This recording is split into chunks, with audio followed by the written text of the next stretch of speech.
Hello, Caleb.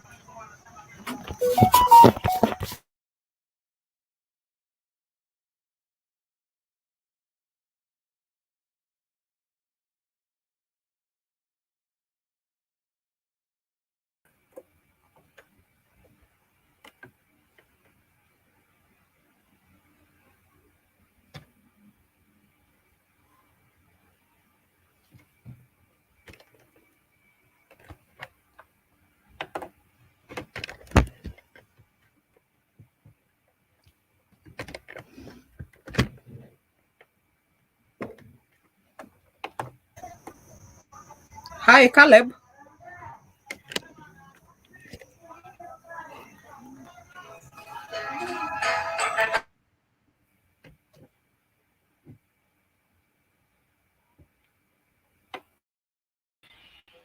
Hi Penina, how are you doing? And hi parents, guardians, feel most welcome. Nice to see you, Dr. Beatrice. Thank you, Caleb. Nice to Most see you too. welcome. Thank you. Hi Agnes, welcome. Thank you, Caleb. Yes, now we can proceed. Please take us. Let's go. So we will start by Agnes introducing our presenter today. And I think before we do that, we give it just 5 minutes for two more panelists to get in. They're just trying to log in kindly. As we give it also time for parents to log in. Okay, thank you. Well noted.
Okay, I think now we can start and we wait the others to log in as we continue. So Agnes, tafadhali come and introduce our presenter today.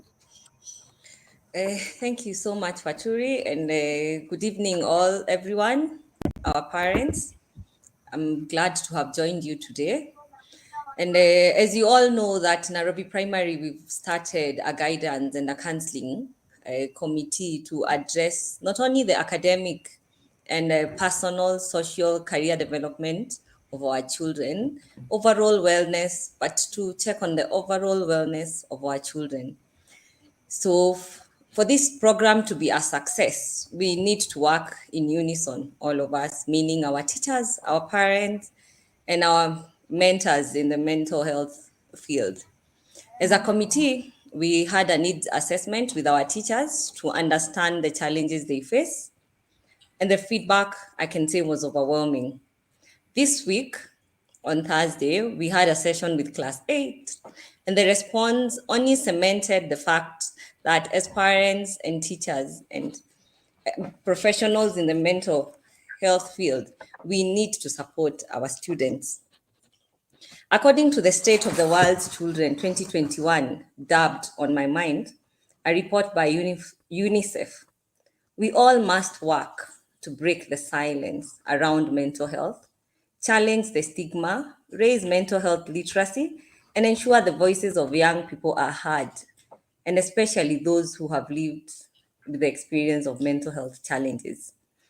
And we all must commit to action in keys like better supporting parents, like we are doing today, ensuring schools are kinder and safer places.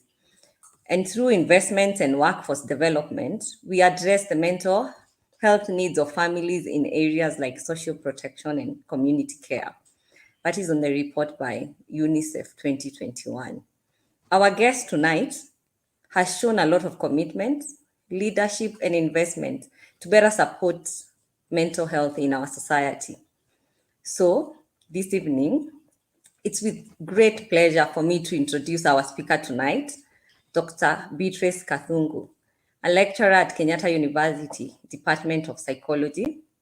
She has a background in educational psychology, counseling psychology, and addiction studies, with special interest in creating a safe environment for our children, care and protection, as well as rehabilitation for youth with emotional and behavioral problems, including substance use disorders.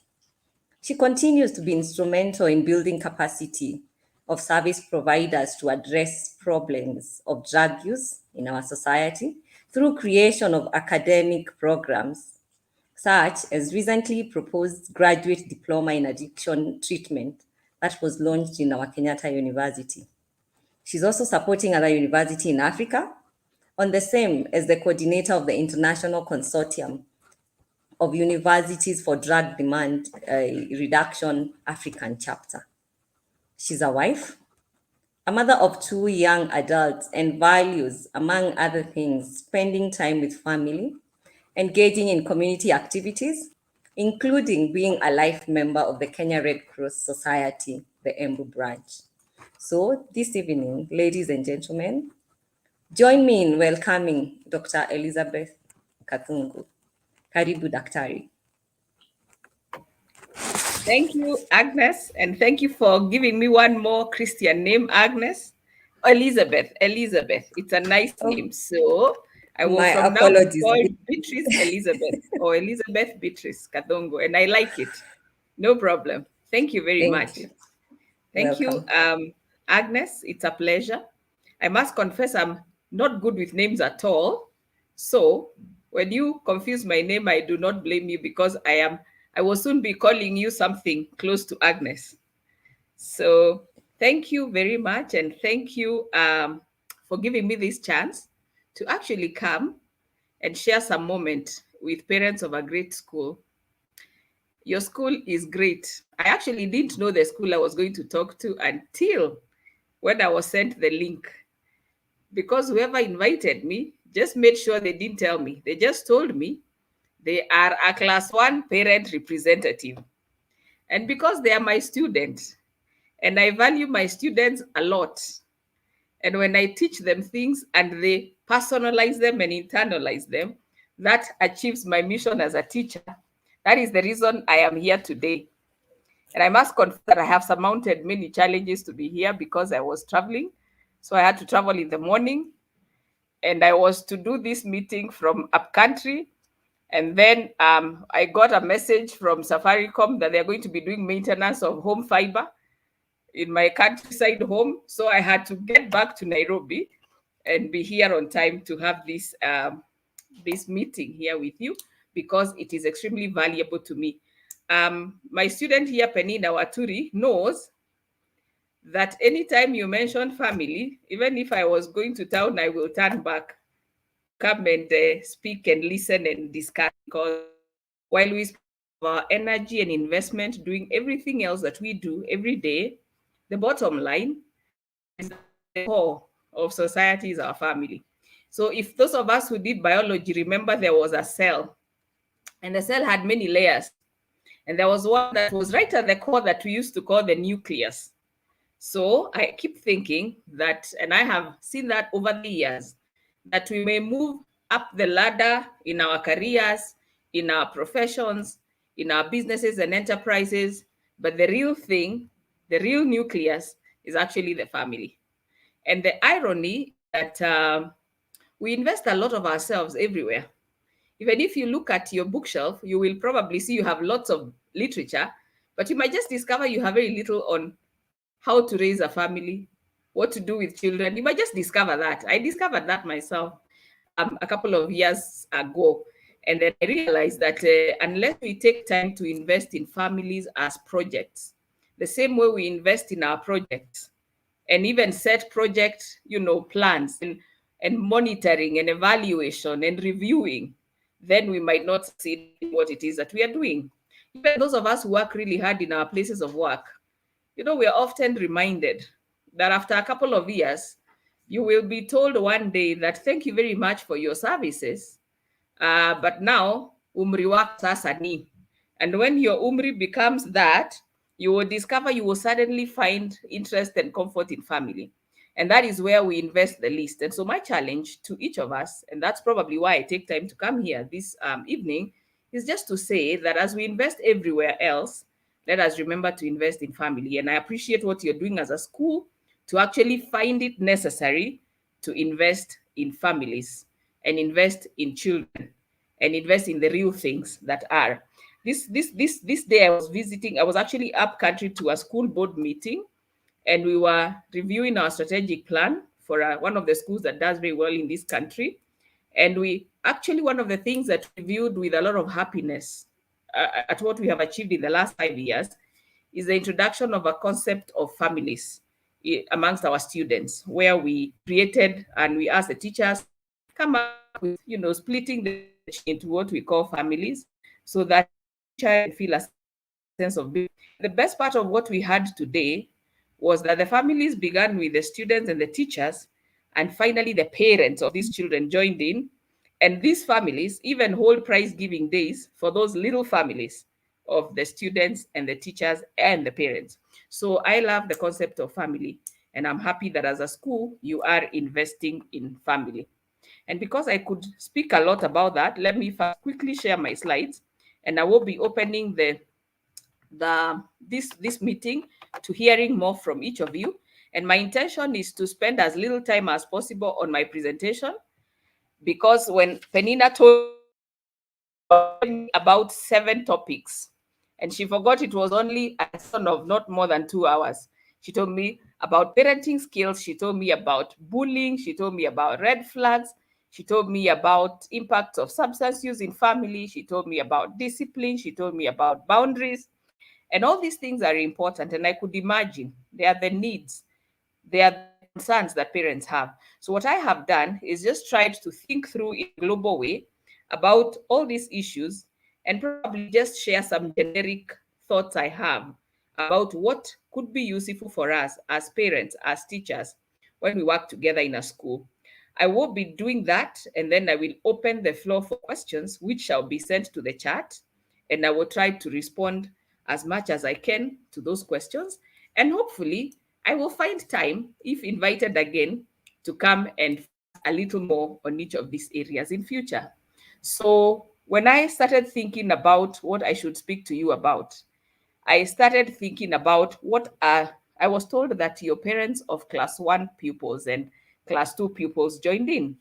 And I thought, I took myself back many years. My daughter is actually 29 years, and my son is 23, so 22.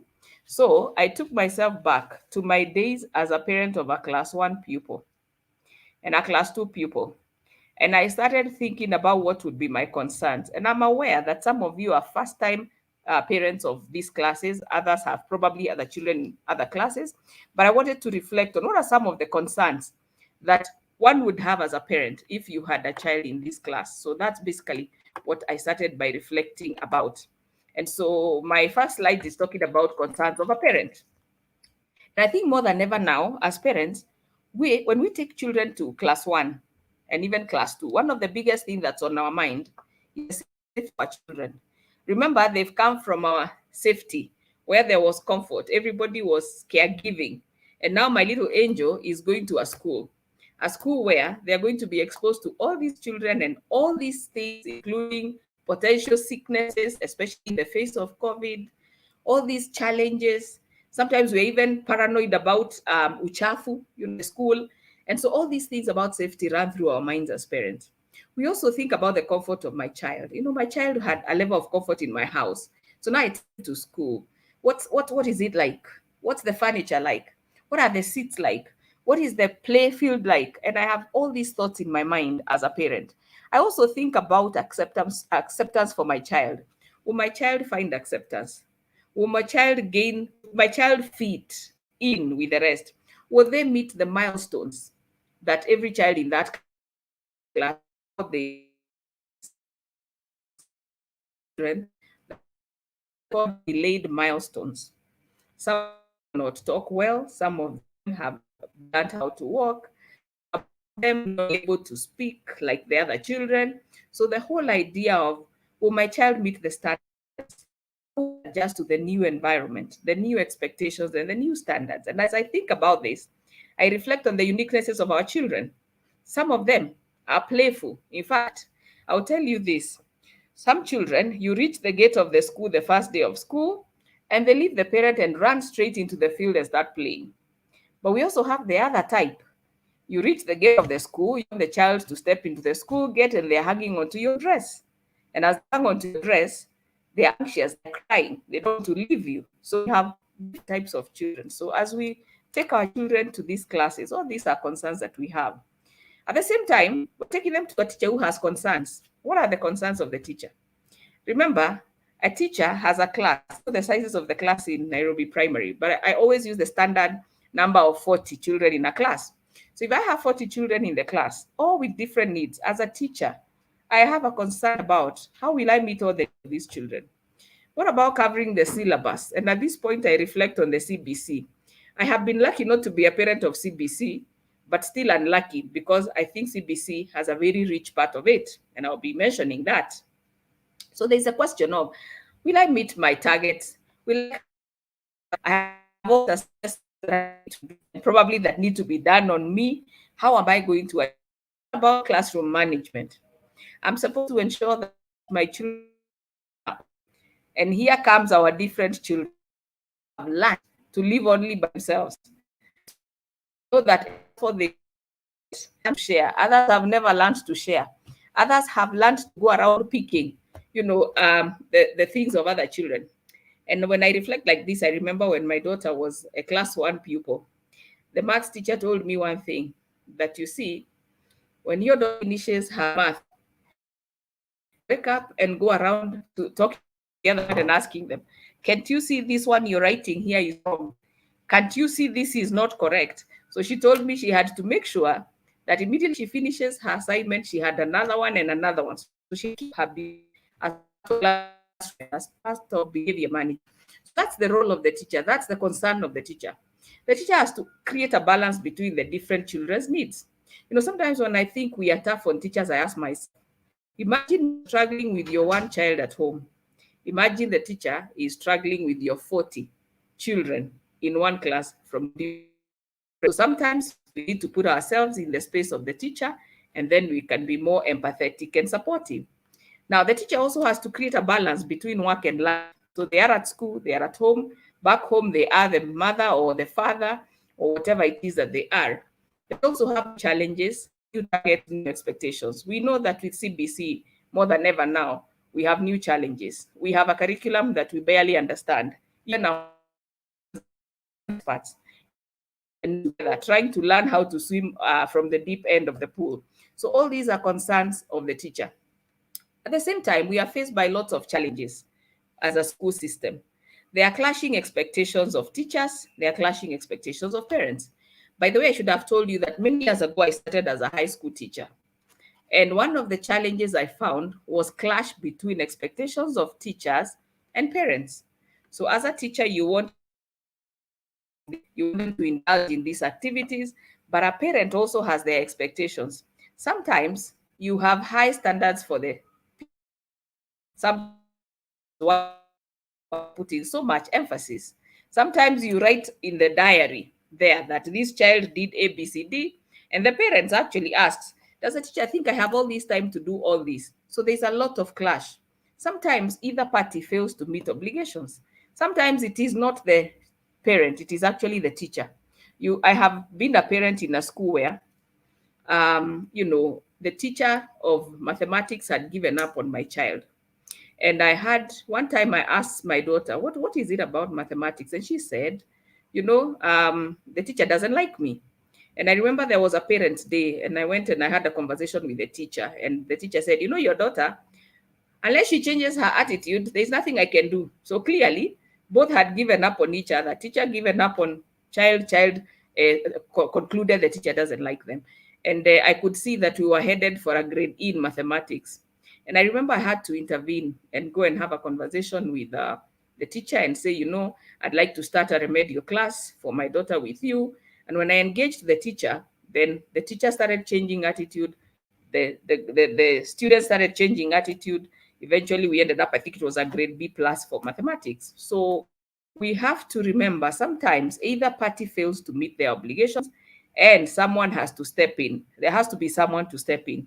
Otherwise, our child is going to suffer.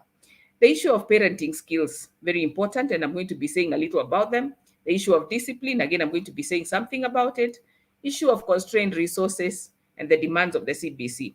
I want to stop and say something about resources. Every time we say something about resources, what comes to our minds is money. But even when we talk about poverty in a country, a lot of times we think about poverty in terms of absence of money.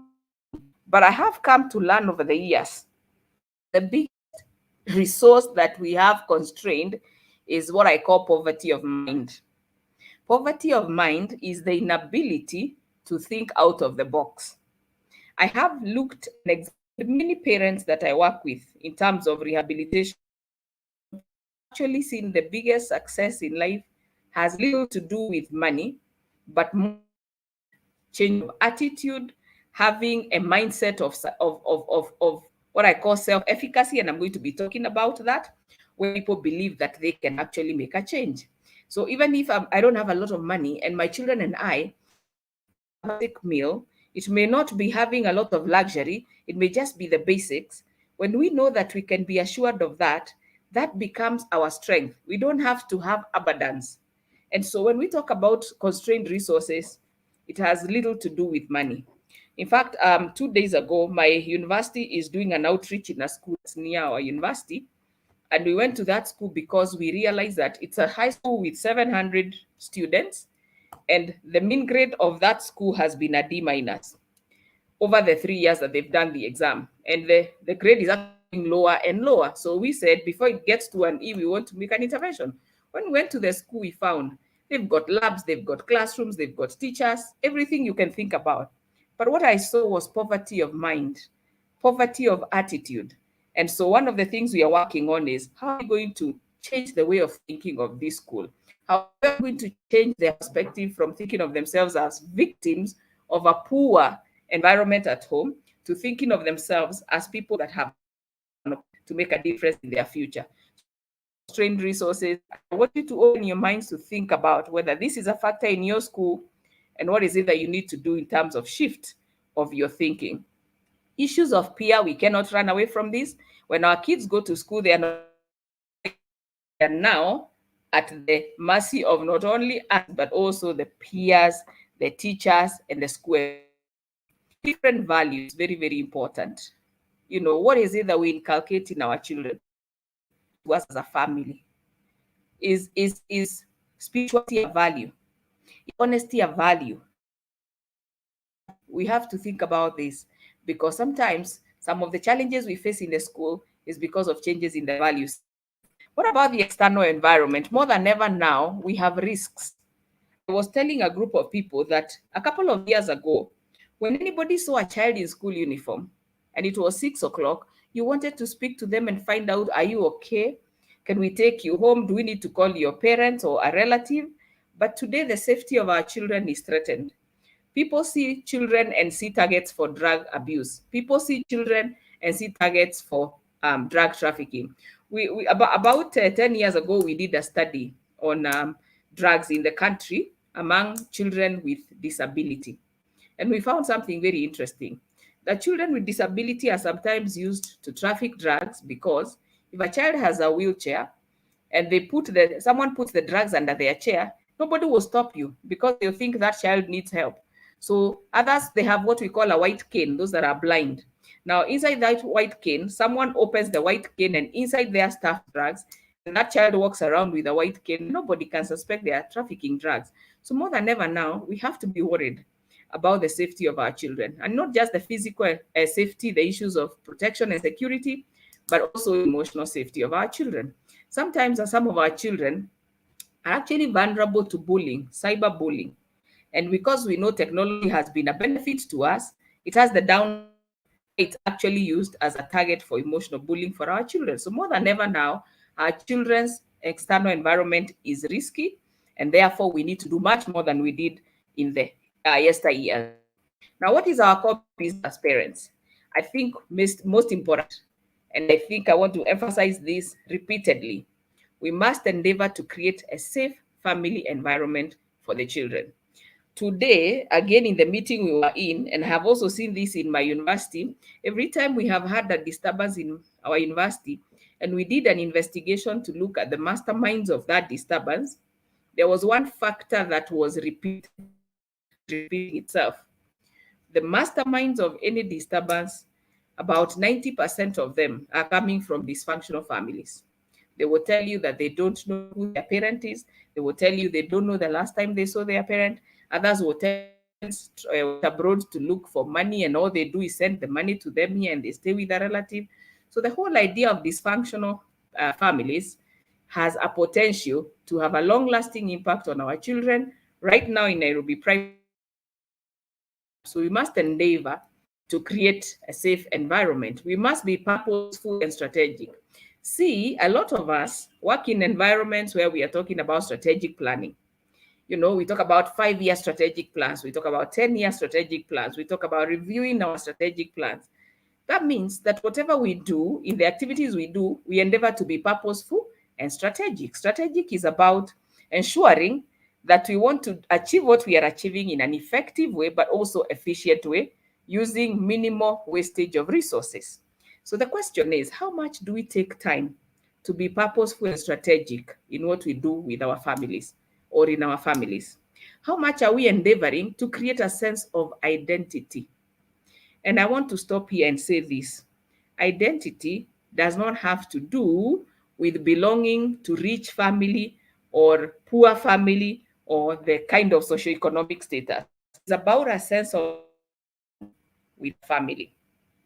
Can our children say they have a sense of identity? And it doesn't matter whether you're a single parent or you're a parent from what we call a double family. What is important is that a identity. So they are not being moved from this place to this place. A child needs a sense of stability. That's why I say, even if we have got problems in our marriages and for some reason we separate or we break up or we divorce, we have a responsibility to ensure that we agree on where the child is going to be for purposes of creating an identity. We did a study with one of my students of masters on drug use among youth in different family types. We found some very interesting findings. There was higher use of drugs among children coming from single parent families compared to the parents with, families with two parents. However, when we came to the single parent families, we found an interesting element. We compared children who had been through families that were single because of death, single because of divorce, single because of separation, and single because of choice. And what we found, the highest use of substances was amongst the youth that came from families of marriages that were separated, not divorced, not dead, not even single by choice. And when we evaluated that data further, we realized it's because separation can bring a lot of uncertainty because it is neither here nor there. So, unlike divorce, which is more or less a terminal, and it's clear that we are not staying together, and therefore we are going to have the children in this space of yours or mine. Now, separation is always uncertain. Sometimes you're here, sometimes you're not here. Sometimes they're here, sometimes they are not here. So that instability, that uncertainty, that anxiety seems to be the factor that predisposes young people to use substances. Therefore, because we are young parents of young children in class 1 and class 2, it is our responsibility to endeavor to create a sense of stability for our children. Even relationships, let's endeavor to ensure create a sense. And I'm talking about a sense to say a feeling that the children can feel safe, that the children can feel stable. And one of the ways you can do that is to ensure that you have structures of some sort of a routine, structures of some sort of activities, structures of some sort of programs, so that a young child knows when I wake up, I shower. When I shower, I then have my breakfast. Then after my breakfast, I do this and the other. But if a child wakes up every day to some inconsistency, uncertainty, that doesn't work well for children in terms of outcomes. And therefore, as parents, we must endeavor, despite our marital challenges, because I do know there are many and I acknowledge them. Sometimes, if things are very tough, we can move to safe spaces with our children so that we ensure they are experiencing a sense of safety and a sense of stability and a sense of cohesiveness. And you can see I am moving away from talking about money and poverty and riches, because that's not what really matters to children. What matters to children is that belong here. This is my mother, or this is my father, or this is my guardian. Okay, I can rely on them to supply me with my basic needs when I need them. That stability, that certainty is critical in terms of coming up with children that are functional or functional families. The other important point is the issue of consistency in behavior. Now, a lot of times, my experience in high school teaching, my experience in rehabilitation work, one of the biggest challenges that our children experience is lack of consistency in our family environments. They don't know what to expect. They don't know when they will get it right. They don't know when they will miss it, because we are not predictable. Children benefit from a sense of predictability. So have a sense of consistency. If your father and mother agree on what it is that you're going to, pursue as a family, in terms of the family limits, in terms of the family rules and regulations, in terms of the family roles, so that the child in their mind gets a sense of consistency and a sense of predictability. I like to talk about guardrails. See, if you live in a place where you have got a balcony or staircases, then you know that if you have a staircase that doesn't have rails, it's very easy for someone to topple over the staircase. And so for safety, you create, or you have what we call rails. Even in life, children require guardrails. Some of the reasons we have behavior problems in schools is because some children were brought up without knowing that there is a limit. Whatever they ask for, they get. Whenever they need it, they get it. Nobody ever says no to them. Now, that child, when they learn to live without guardrails, when they go to school, they don't expect the teacher to give them rails or to put guardrails. When the authorities say no, they have a problem. So one of the things we can do as parents in our families is that we need to set limits. We need to make children know what is acceptable, what is not acceptable, what can be done, what cannot be done. We also want them to know that they don't always have what they want. Sometimes they have it, sometimes they don't have it. So that is a critical element of parenting. The other important point is that we must provide opportunities for positive experiences for our children. I find this very important. In an era where we have become almost obsessed about academic performance, sometimes we lose it in terms of creating positive experiences for children. If my child is not intellectually endowed, and they do not bring me home grades that are worth praising, it's very easy for that child of mine never to have a positive experience, whether it's at school or at home. It is us at home to create opportunities for them to do little things that can make us to get an opportunity to affirm them. Because when we affirm them, then what we are doing is creating a sense of confidence and a sense of self-efficacy. I like to talk a little more about self-efficacy. Self-efficacy really means self-belief. When someone believes that they are responsible for outcomes in their life, it's a powerful life strategy for success. Because then, when you succeed, you know you did something to succeed. It didn't just come. In the same way, when you don't succeed, you are able to look back and say, what is it that I did that I could do differently? So the whole idea of assigning responsibility to yourself and believing in yourself is a very important value in life for children. And therefore, within the family, let's look for opportunities. Let's look for little assignments. Don't be happy when you say that in your house, the house help does everything for the children and their work is to sit down. I remember my son went to Alliance High School, and sometimes when I went there, I found that there were children whose parents would come and pick their uniform on Friday or Saturday, go and wash it and iron it and bring it back on Sunday. Now, while that might sound really nice and fancy, the truth of the matter is you're denying that child an opportunity to build their self-efficacy, to build their sense of confidence in what they can do for themselves. And when they can do the little things in the home, that confidence is what they extend to the rest of the world and start trying to achieve some little successes. And therefore, give that opportunity for children to do little things at home that you can actually congratulate them about, that they can feel responsible, and that way you begin to build their self-esteem. Now, the whole idea of modeling positive functional values, and I'm using the word functional and sustainable. Why do I say that? Because sometimes as families, we are modeling to children values that are not sustainable. Sometimes, for those of us who have adult children, we ask ourselves, so your children have left school. If they did not find a job, would they be able to function? Would they be able to do something for themselves? A lot of our children, we have done a lot of work in the area of addiction to drugs. And one of our observations is that we have a couple of young people from Kenya that go to the US and the UK, and they're coming back with serious drug issues. And one of the things we found after interviewing many of them is that they go to the US, they came from homes where they were used to everything being done for them. They went to the US. In the US, there is no worker to work for you at home. There is no maid, there is no cook, all the things that you are used to in Kenya. And now you have to do so much work to be able to pay up your bills. There is nobody to do anything for you. So it gets very frustrating for them. And a lot of them turn to substance use to cope. So I look back and I ask, so whose mistake is it?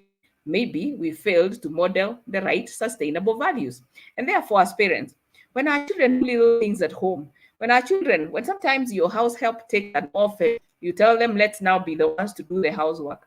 When they come in, say, this is Saturday, we're going to help the house, or during school holiday, we're going to help with cleaning your room and doing this and the other. We actually model sustainable values, functional values, because that is what life is about. The other important point on that bullet, which I like to overly emphasize, is that we must teach our children to put success and failure into perspective. Why do I say that? One of my biggest experiences in working with youth in rehabilitation is that a lot of them are failing in life because they were conditioned for success. Nobody told that success is a reality, but failure is also a reality. Nobody allowed them to fail and learn from their mistakes. I remember one young lady that I met many years back, and this young lady was an A student in primary school. She went to her favorite high school. She got an A. Every grade was an A. Then she went to university and did her she got her architecture course, which was her dream course, and she started. Now, for those of us who may know a little about architecture, there is a lot of studio work, many hours in the office doing your drawings, and then she would do that and score a B. And then she said, you know what, I can't handle a B. I'll have to work very, very hard to score an A. So she would sleep less and work more. And now, because of the sleep deprivation, she ended up with grades of C's and D's. Now, that got her into depression. So finally, she actually failed and was requested to leave the university. And eventually, when I met her, she was coming back, having been treated for depression and trying to find her way back to the university. And one of the lessons I learned from that client and from many others that I have seen is that while success is a beautiful thing, we must put it in the right perspective. The truth of the matter is, our children will work very hard in school. They may or may not get the grades that we anticipate. We need to reinforce the hard work, not the outcome, because the outcome may not necessarily be in the hands of the child.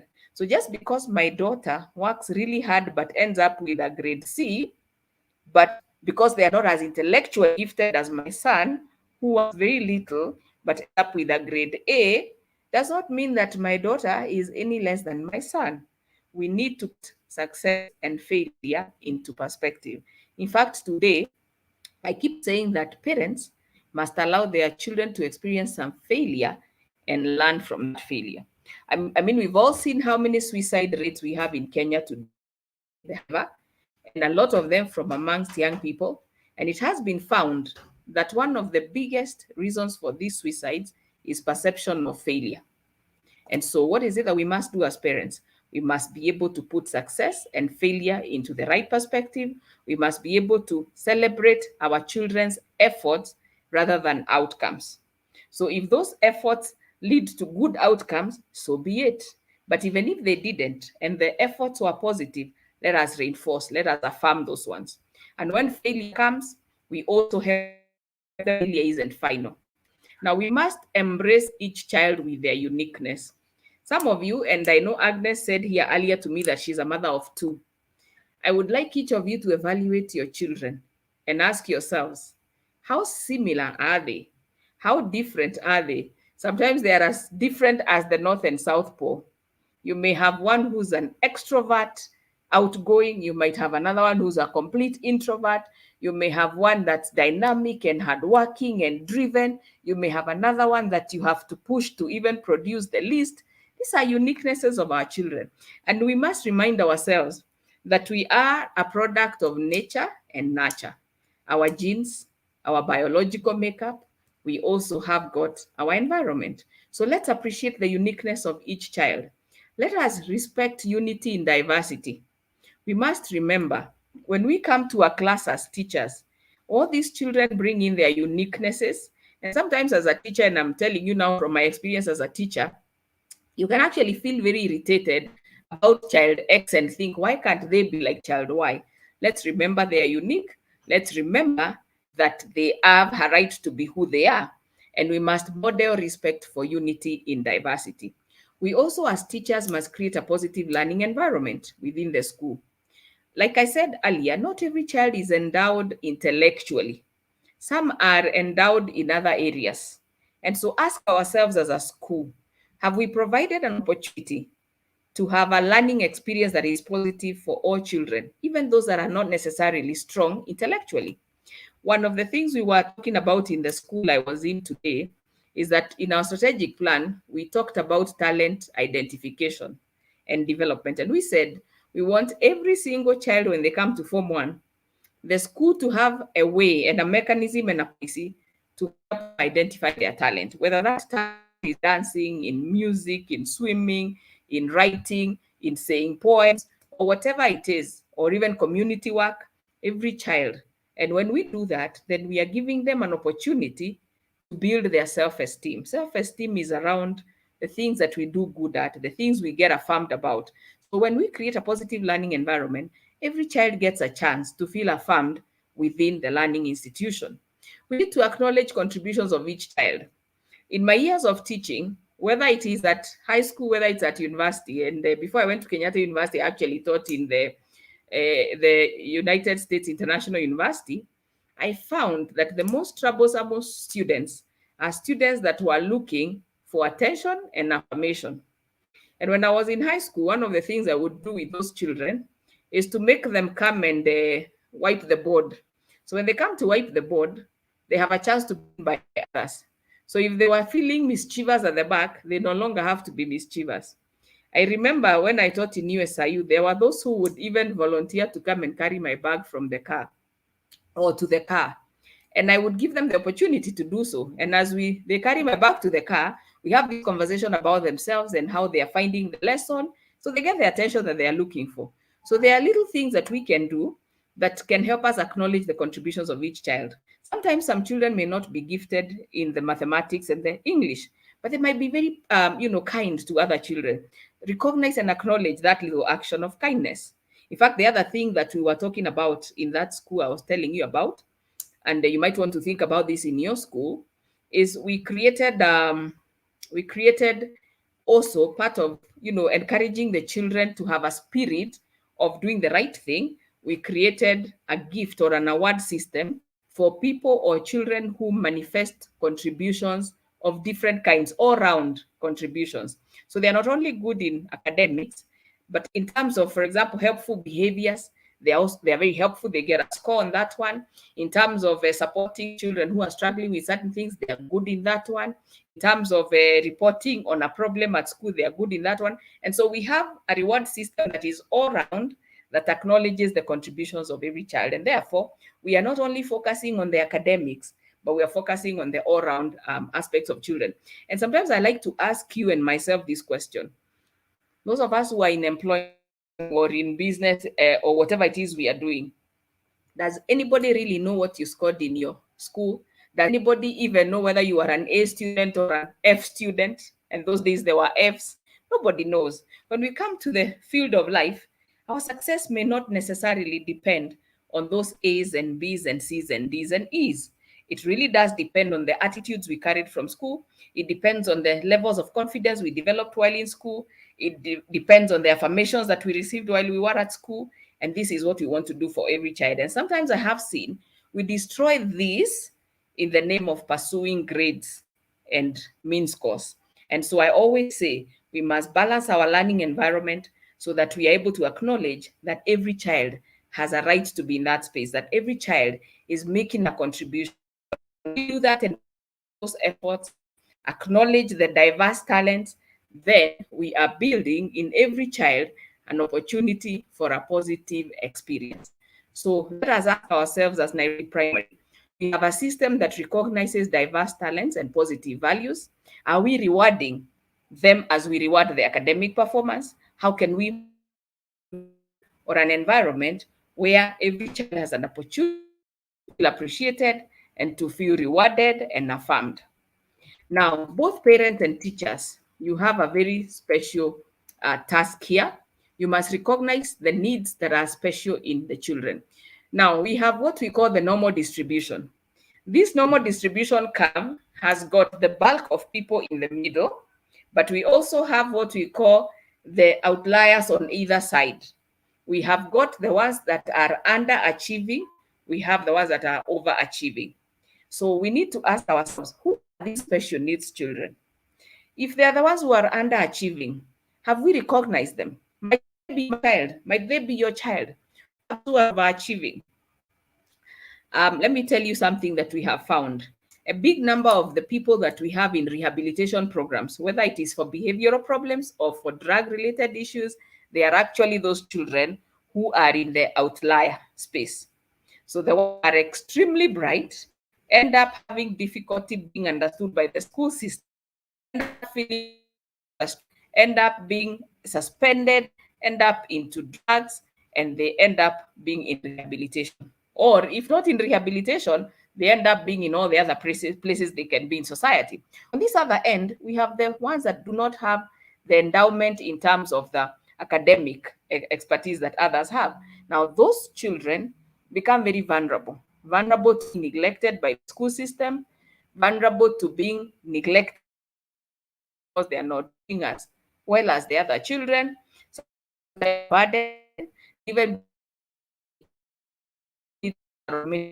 so before I went to between in the university institute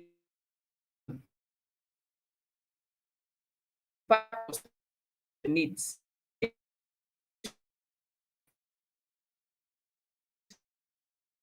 I was particularly emphatic about children,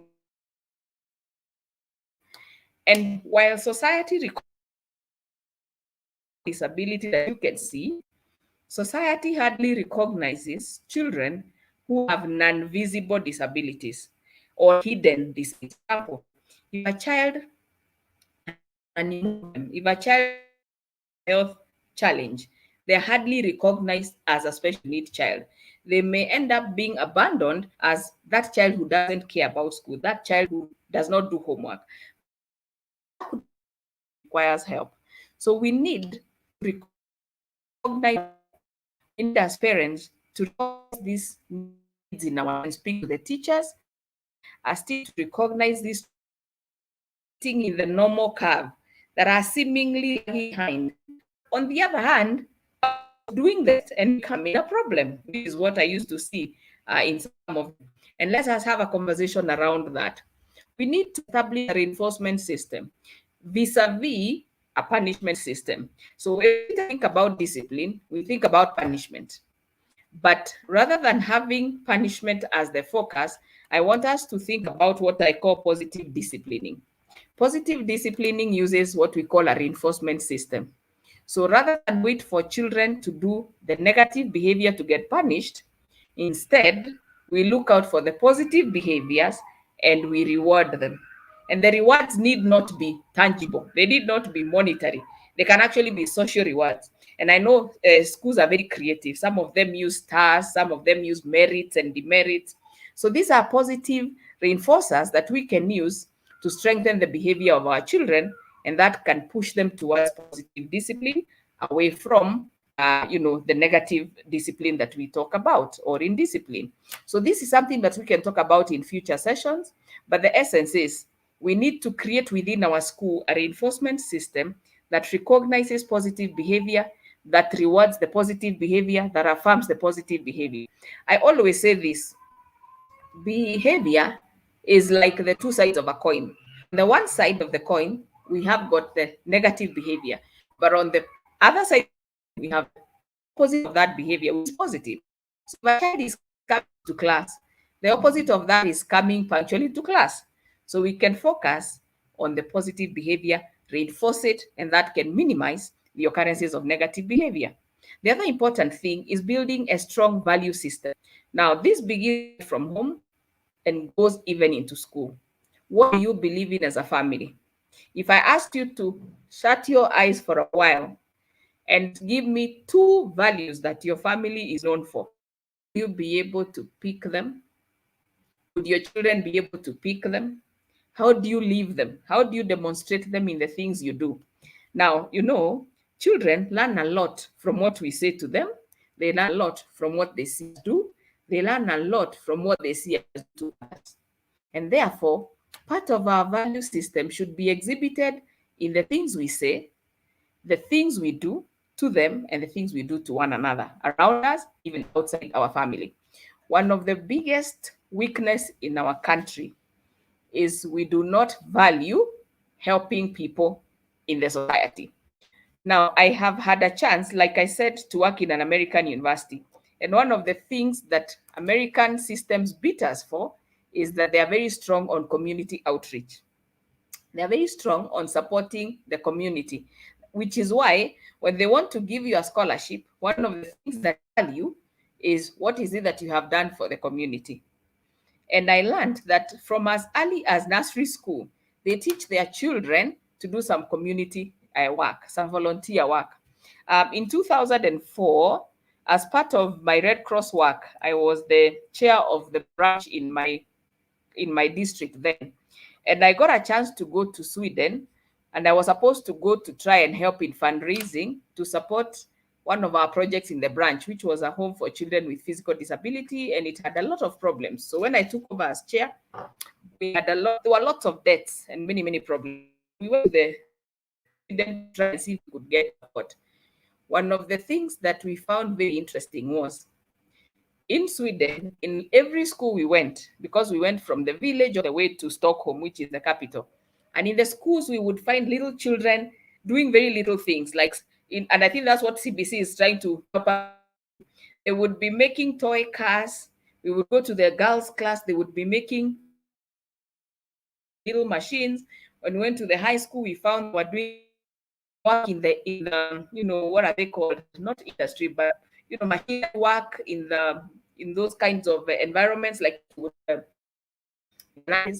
but the one thing I found very interesting, we went to a school and we were told that those children are covering development.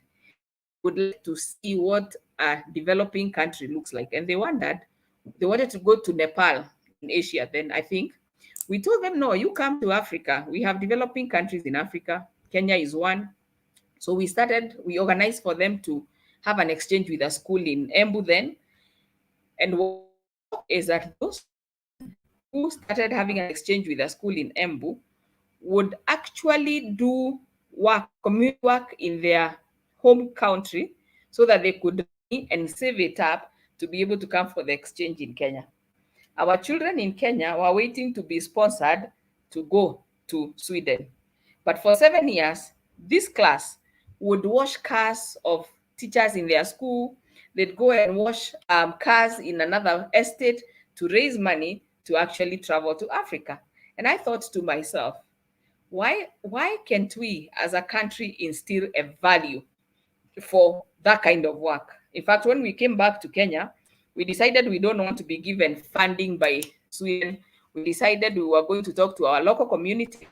We were going to ask them to donate their old stuff, and we would create a jumbo sale and we would sell them, and we made money. Because when we went to Sweden, we found the Red Cross in Sweden receives donations from people. They clean those clothes up, they put them in a Red Cross shop, they sell them, they make money, they support Africa. So many of us have got things to donate in our homes. We came back home, we started mobilizing ourselves to donate. We did donations, we started selling them, we made money, we paid all the bills for the children's home. So what am I saying? We must develop a strong value system of honesty, integrity, hard work, respect for others, teamwork, supporting the less fortunate than ourselves. As a school here, we have a project where we support a less fortunate than ourselves community. Maybe even it could be a community around our school. It may be children amongst ourselves who are not as endowed as the others. What is it that we are doing to create a value system? Because a society is actually based on a strong value system. So that is my challenge to us as parents and teachers. What about the role of spirituality? I know we can have an argument about religion and faith, but evidence now shows more than ever that a lot of human beings have a lot of turmoil in their adulthood when they do not have a spiritual foundation. Spirituality is not necessarily about religion. It is not necessarily about a specific faith. It is really more about having a belief and a connection with a being that one believes has more authority than themselves. Because what happens is when things get tough, as life often happens, then you know that you're not alone, that you can actually count on support from a higher being and yourself. This has been found to be very important even in the field of rehabilitation. Need to teach our children positive expression or expression of emotions, whether it's negative or positive emotions. What do I mean by this? I mean, it's okay to be angry, but how do I express my anger? So don't teach your children not to recognize their anger, but teach them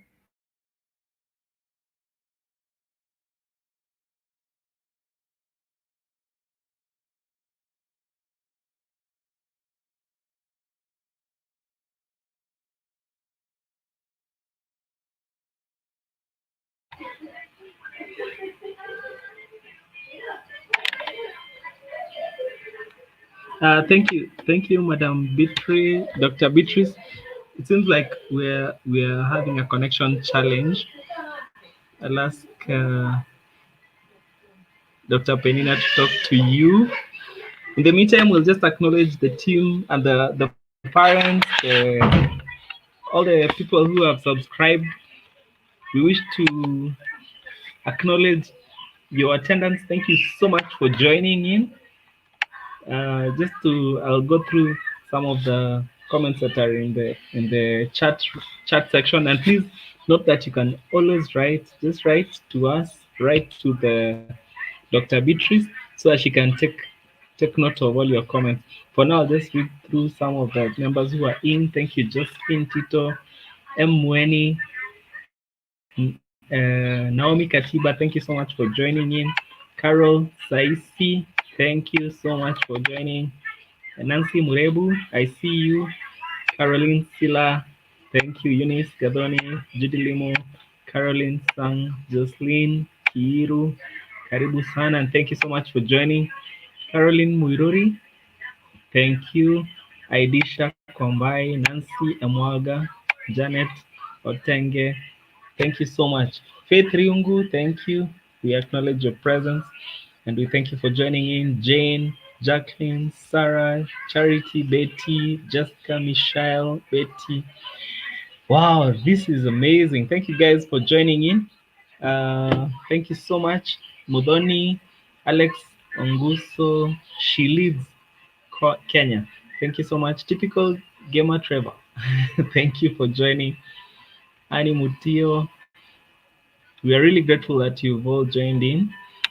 Uh, yeah, and thank you, Kenya Gatimbu. Karibu sana.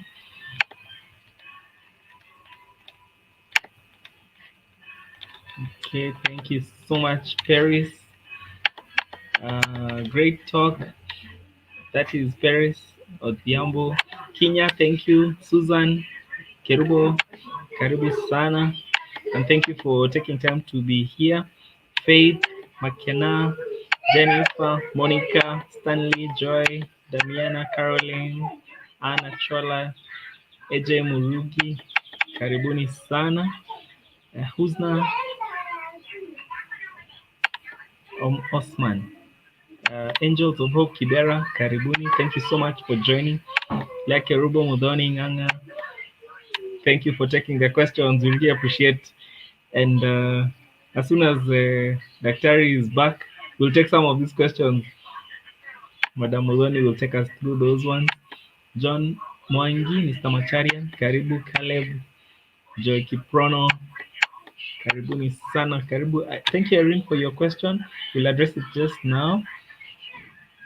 Thank you so much for taking time to join. It's really good. I hope you're finding it very interesting, very enlightening, empowering. Yeah, please keep your comments coming. Faith, wow, thank you so much. Thank you so much, guys.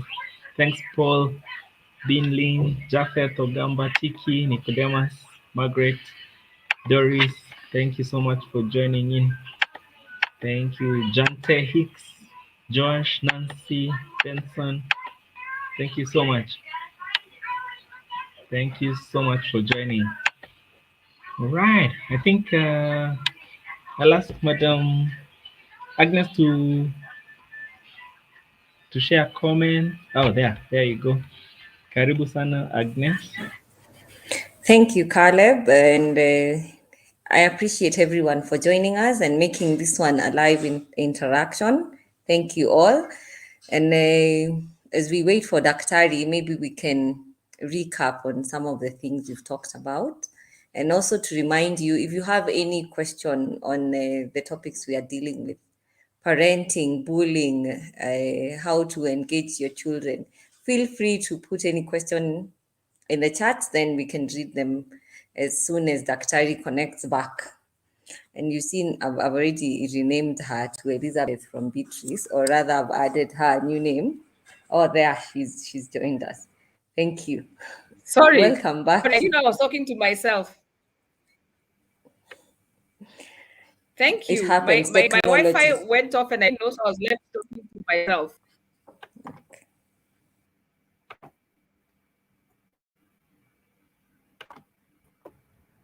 So karibu sana daktari, and kindly share with us your slides. Someone is asking about the slides. They Yes. have not been moving. I am surprised. They were moving on my side. Ole. Never mind. It is called network technology. Yeah. So let me see whether I will be able to. First of all, I'm trying to open it again because I had to log out. So let me see, first of all, where they are. So give me just 1 second. So I'm trying to share them, and I'm sorry that they were not moving. I wish you had let me know. I might have discovered I had a problem earlier. It probably means my Wi-Fi was low. Can you see them now? They have not come up Penina? yet. They have not come up They've not yet. come up yet. Yeah, they are not coming Okay. up. Now, yeah. They're coming up. Yeah. Okay. Now, can you see a slide written both parents and teachers? Yeah, it's the current one that is there. Okay. So I'm sorry, but I will share them with you when we are done. Okay, thank you. So I think I was talking about the need to teach our children, and you're lucky because your children are young. There is a lot you can do now that I cannot do, that many parents cannot do with their children. And I was explaining, Penina, can you tell me the last thing you heard me say? Because I might have been talking to myself for quite some time. We have said many beautiful things, but I think we were still dealing with his aspect of positive reinforcement. Mm-hmm. So I think you can pick it up from there. Or Caleb, Okay. we are gone So, further. No, quite on We point. were Quite at on. we were Agnes? at developing a strong value system for our children. did you hear? Oh, yeah. Yeah, you are talking about developing values for our children as a family.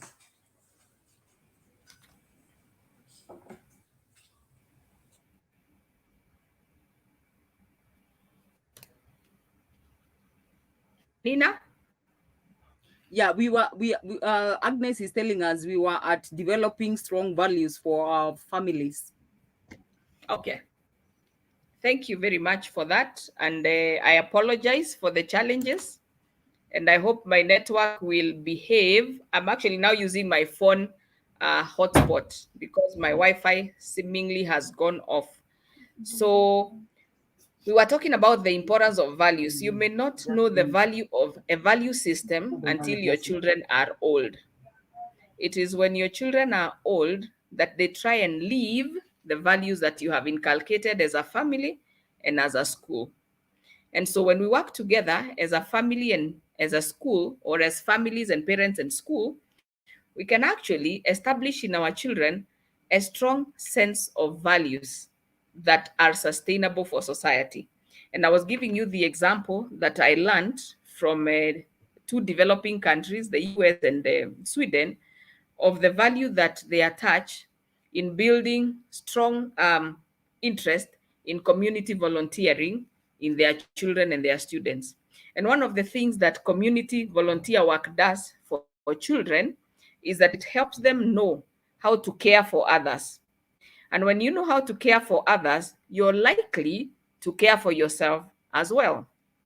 A good number of the clients we have in rehabilitation, one of the reasons they have reached that point is because they become a burden to their families. And they are a burden because they no longer care for even themselves. And one of the strengths that we can actually do is to teach them to care for others. When we teach children to care for others, then they become more responsible for themselves because they must take care of themselves to be able to take care of others.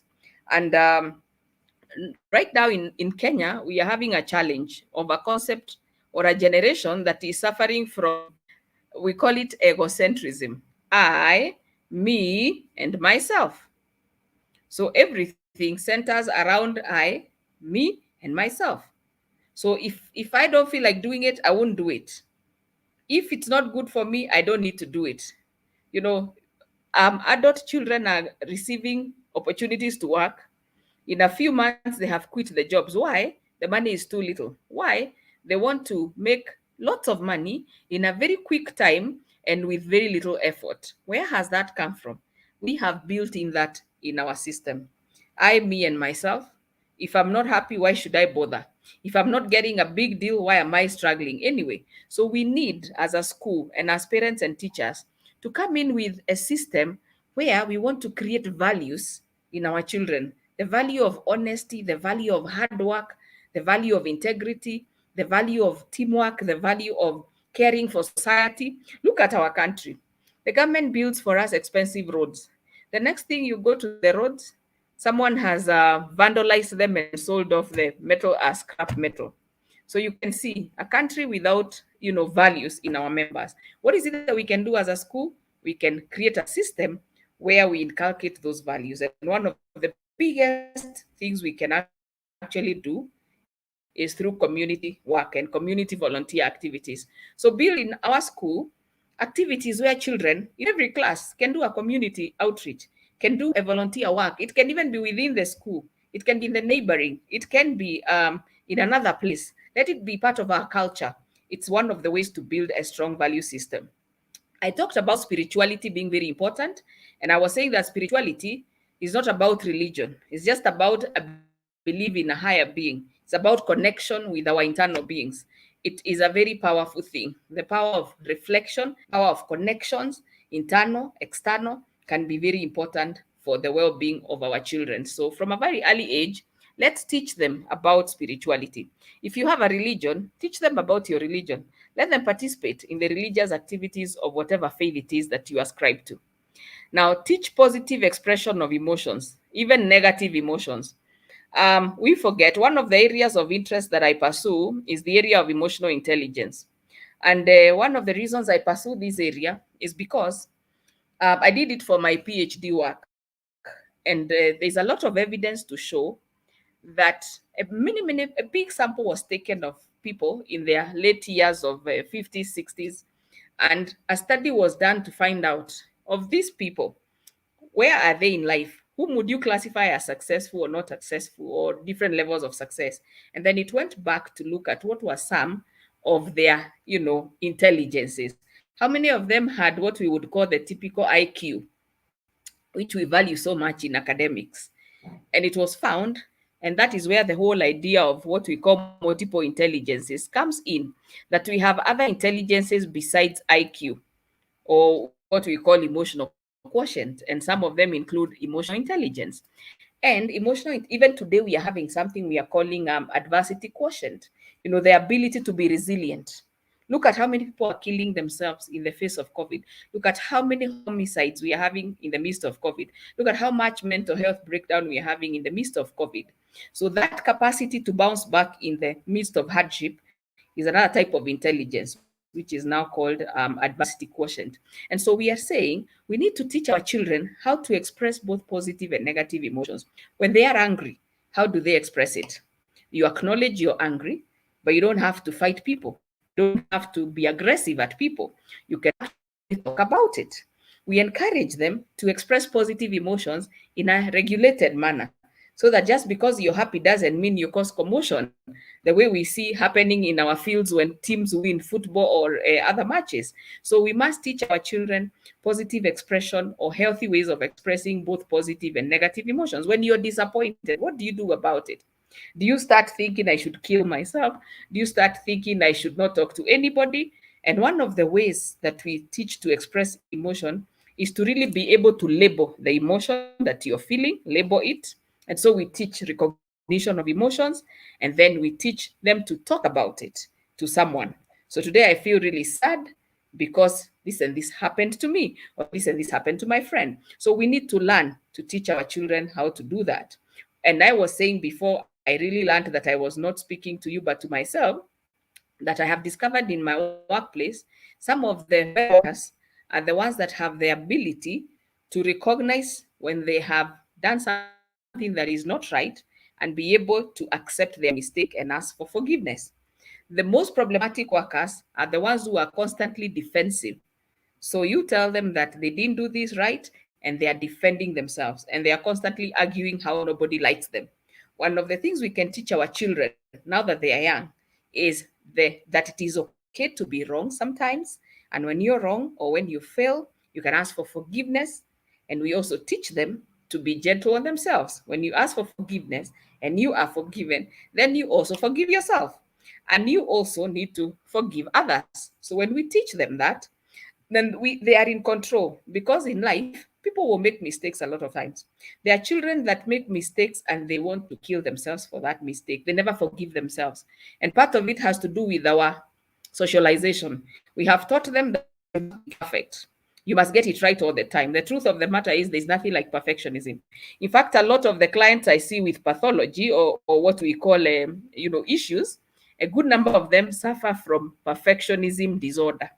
A perfectionism disorder is where you have grown up believing that you do everything and you get it so well that if something doesn't go right, then you start beating yourself. And you can beat yourself until you actually end up being depressed. And therefore, we need to put things into perspective. Let's help children to know that it's okay to make a mistake, but when you make a mistake, ask for forgiveness and also forgive yourself and learn to forgive others as well. When we learn that, then we are more realistic and functional, and our children do the same. We should also model appropriate behaviors. We say that actions speak louder than words. What behaviors are we modeling as parents at home? What behaviors are we modeling as teachers? Children learn more. There's what we call intentional learning. Intentional learning is what the teacher intended the learners to learn. But there is what we call the unintentional curriculum. That is what the children learn, that is not what you intended them to learn, but they still learn it. For example, how do you speak in class? How do the children see you responding to a child that has done a mistake? How do children see you speaking to your fellow teachers? Those are what we call unintended curriculum. And they still learn from it, perhaps even much more than they learn from the intended curriculum. Now, what is core for all of us as parents and teachers? There must be teamwork. Over my years of working in the education field, the biggest lesson I have learned is that even if you have difficult children or children with problem issues, the one single factor that makes you succeed is if you work as a team between parents and teachers. If children pick a crack between the parents, or a crack between the teachers and parents, or a crack between different teachers, now that becomes their Christmas and you will not make it. So we must understand that we are in this kind of a boat and we are creating a network of a boat and the children are in that boat. So if there's a crack between us, they will fall through the cracks. But if it is all sealed because we are holding our hands very close together, then we shall lead them to safety. Secondly, we need to agree on a value system. What do we believe in as parents? What do we believe in as teachers? As a school, what's our value system? What programs are we doing that are anchored on these value systems? And then we do them together, we support them together, we reinforce them together. We also need to agree on the reinforcement strategies we want to use. How are we going to be recognizing children who do something positive? And I have emphasized that something positive is more than just academic performance. It can be academic performance, it can be social performance, it can be being helpful around the school, it can be little projects that children are doing at school, it could be community outreach activities they are doing at school. Whatever you come up with as programs in your school, let us agree on how we are going to reinforce them so that the children feel affirmed. Now, I want to say something little about negative behavior in children. Some of our children will exhibit negative behavior. Now, what are we supposed to do when we see it? We must identify that behavior. We must not ignore it, because if we ignore it, I always say this, and I've probably said it in a slide here. If we ignore it, that behavior will continue to increase, because we say in the psychology of behavior that every behavior is supported by certain reinforcers in the environment, conscious and unconscious. So why we must identify that behavior is because when we do, we begin to look at the factors that could be responsible for it, and we begin to make a difference. If we don't, that behavior will increase. If we didn't fix it in primary school or in class 1, it will be worse in class 2.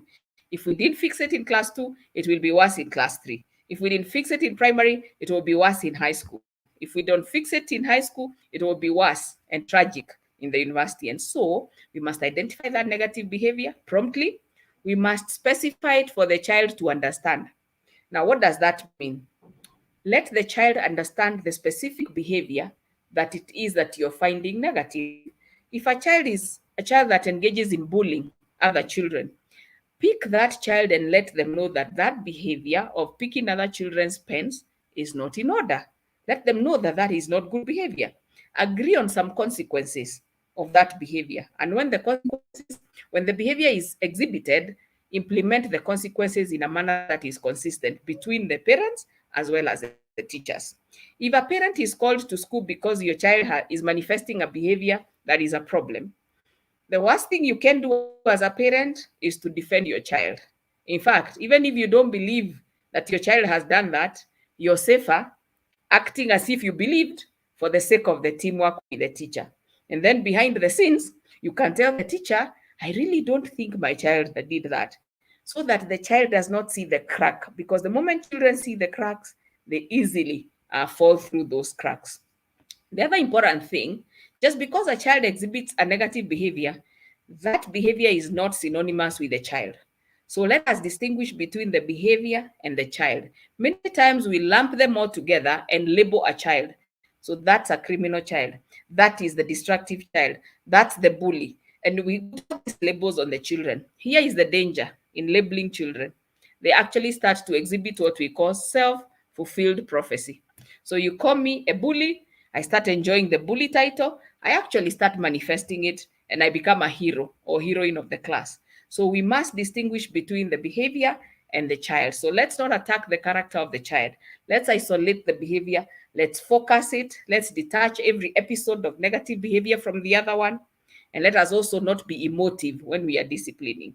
Because when we are emotive, therein lies the danger of physical abuse. A lot of children have become, survivors of abuse or victims of abuse by teachers and by parents because of emotional disciplining. Let us use what we call positive and negative reinforcement instead of punishment. Positive reinforcement is where we identify a positive behavior in a child and we affirm it, we reward it, whether it is using a social reward. Social rewards includes things like saying, well done, that is good, keep it up. Those are social rewards. The tangible rewards we know, I think we use that a lot. Negative reinforcement means if you had told a child, I'm going to ban you from watching TV because you did this and the other, when you lift that, then you have actually reinforced a good behavior. And you probably lift because they have done something good. So those are better methods instead of punishment, particularly positive punishment. Positive punishment is where we do something negative, like you beat a child, like you insult a child, or you tell off a child. Those are positive punishments. They are called positive not because they have a positive impact, but because you're adding something as opposed to removing something, which is what negative punishment is. Negative punishment is when you remove something from the child's environment. So for example, they misbehaved, you tell them they are not going to watch TV. So you have removed a privilege from them. That's a form of punishment. It is negative because you're removing something. It is a better way than having positive punishment where we inflict pain, we inflict some nasty impact, like you insult a child or you slap them or you do all those things that we do. And then, of course, like I said earlier, teach children the value of apologizing explicitly. And I'm using the word explicitly. I have found a lot of people have difficulty saying I'm sorry, genuinely so. In fact, I have seen children who say, okay, nimesema sorry, okay, nimesema sorry. That's not genuine. So let's teach them that you don't lose anything by saying you're sorry. In fact, someone gains, and when someone gains, you also gain, and it's a beautiful value even in their life. Now, about red flags, what are some of the things we need to worry about when we see in our children? When we see a child that's consistently disrespecting authority and disregarding the rights of others, that's a red flag. It must be nipped in the bud. So So some of our children have this sense of entitlement.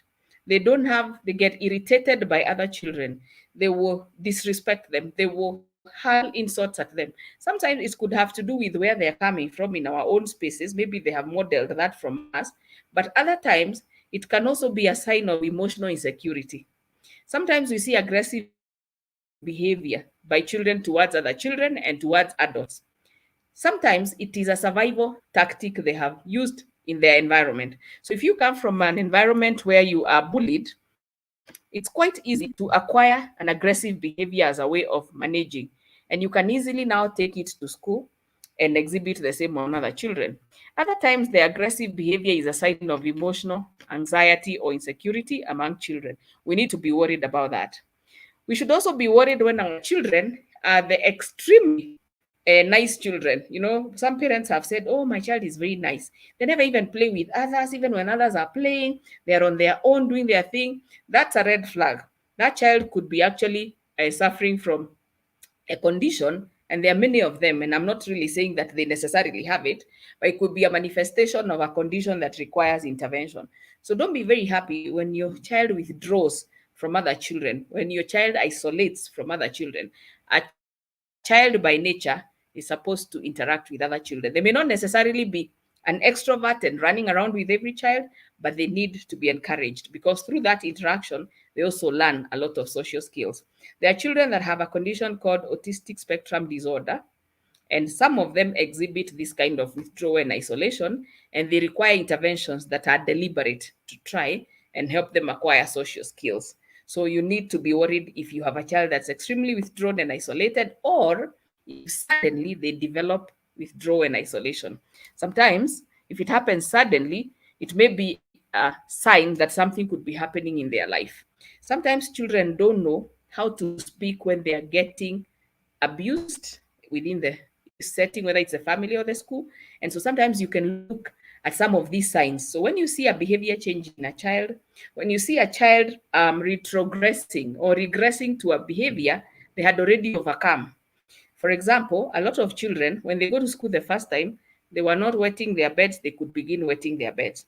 They were managing themselves and they could use the potty well, they may start, peeing on themselves. It could be because of the anxiety. So be worried and talk about it. But we are not saying become anxious. We are just saying recognize it and talk about it. And we are going to be saying what you should do. And the other final point I have put here, not because I have exhausted, is that be careful when you hear your children exhibiting messages with negative or dangerous content, whether they are writing it, whether they are speaking it, whether they are drawing it, whether they are exhibiting it in play. So watch the kind of content. In today's world, with so much exposure to dangerous social media, our children could pick. And I know you remember stories of children who played certain games that led them to killing themselves. So we need to be on the lookout. What kind of content is in the messages our children speak, the messages that our children write, the messages that our children draw? One of the most powerful sources of information from children is about their drawings. So ask children to draw, check what their drawings mean to them. You can learn a lot. Watch their play. The theme of their play could speak a lot. So when you see negative or dangerous content, you need to be concerned. You need to do something about it. So make an intervention around it. And I say that if we don't intervene, nature will always intervene for us. And nature's intervention is very cruel. So make a move, speak about it, initiate dialogue with the child, consult with the teacher if you saw it at home. If you saw it at school, consult the parent, and then see whether it is a behavior that you're able to address. If you're not able as parents and as teachers, then it will be time to engage a professional that can help to address that issue in the child or in the children. This way, we will help our children not to get affected by a lot of what we are seeing in social media. And obviously, as parents and teachers, we need to regulate what it is our children access in the social media. And I know that more than ever now, we have parental control buttons and mechanisms that can help us to regulate. So that is important. Now, as I end my presentation, I want to challenge us. Let's remember every child deserves a chance. Let us give every child a chance, because deep inside, we must believe that every child is born to be a superstar. Thank you very much. And I'll now open the floor for any reflections. Thank you. Penina? Thank you so much, Dr. Ari, for taking us through that presentation. We really appreciate. We encourage each and every person to post their questions on the chat so that we can be able to have some answering of the questions. So, Agnes, maybe you can ask the first two questions that parents have asked. Agnes? Thank you, Penina, and thank you so much, Daktari, for taking us through such an informative session. I believe, like everyone else, like me, have really learned a lot today. My first question here is a parent called Irene is asking, I think I'm suffering from separation anxiety, having a child at a boarding school. How should I go about it? It may seem petty, but it's something that has affected me emotionally. So Irene is worried about separation anxiety and she feels it feels petty. I can encourage you, Irene, it is not petty. The separation anxiety is a real thing. And then I have the second question. I'll give you three questions, Daktari. The second one, how do you encourage children to work hard without discouraging them? And I thought she meant about discouraging them to just live life. So it's not just about education. And the third one, Nuru, is talking about her 10-year-old daughter who is having an imaginary friend and she's thinking that's just too much. So take over, Daktari. Thank you. Thank you, Agnes. And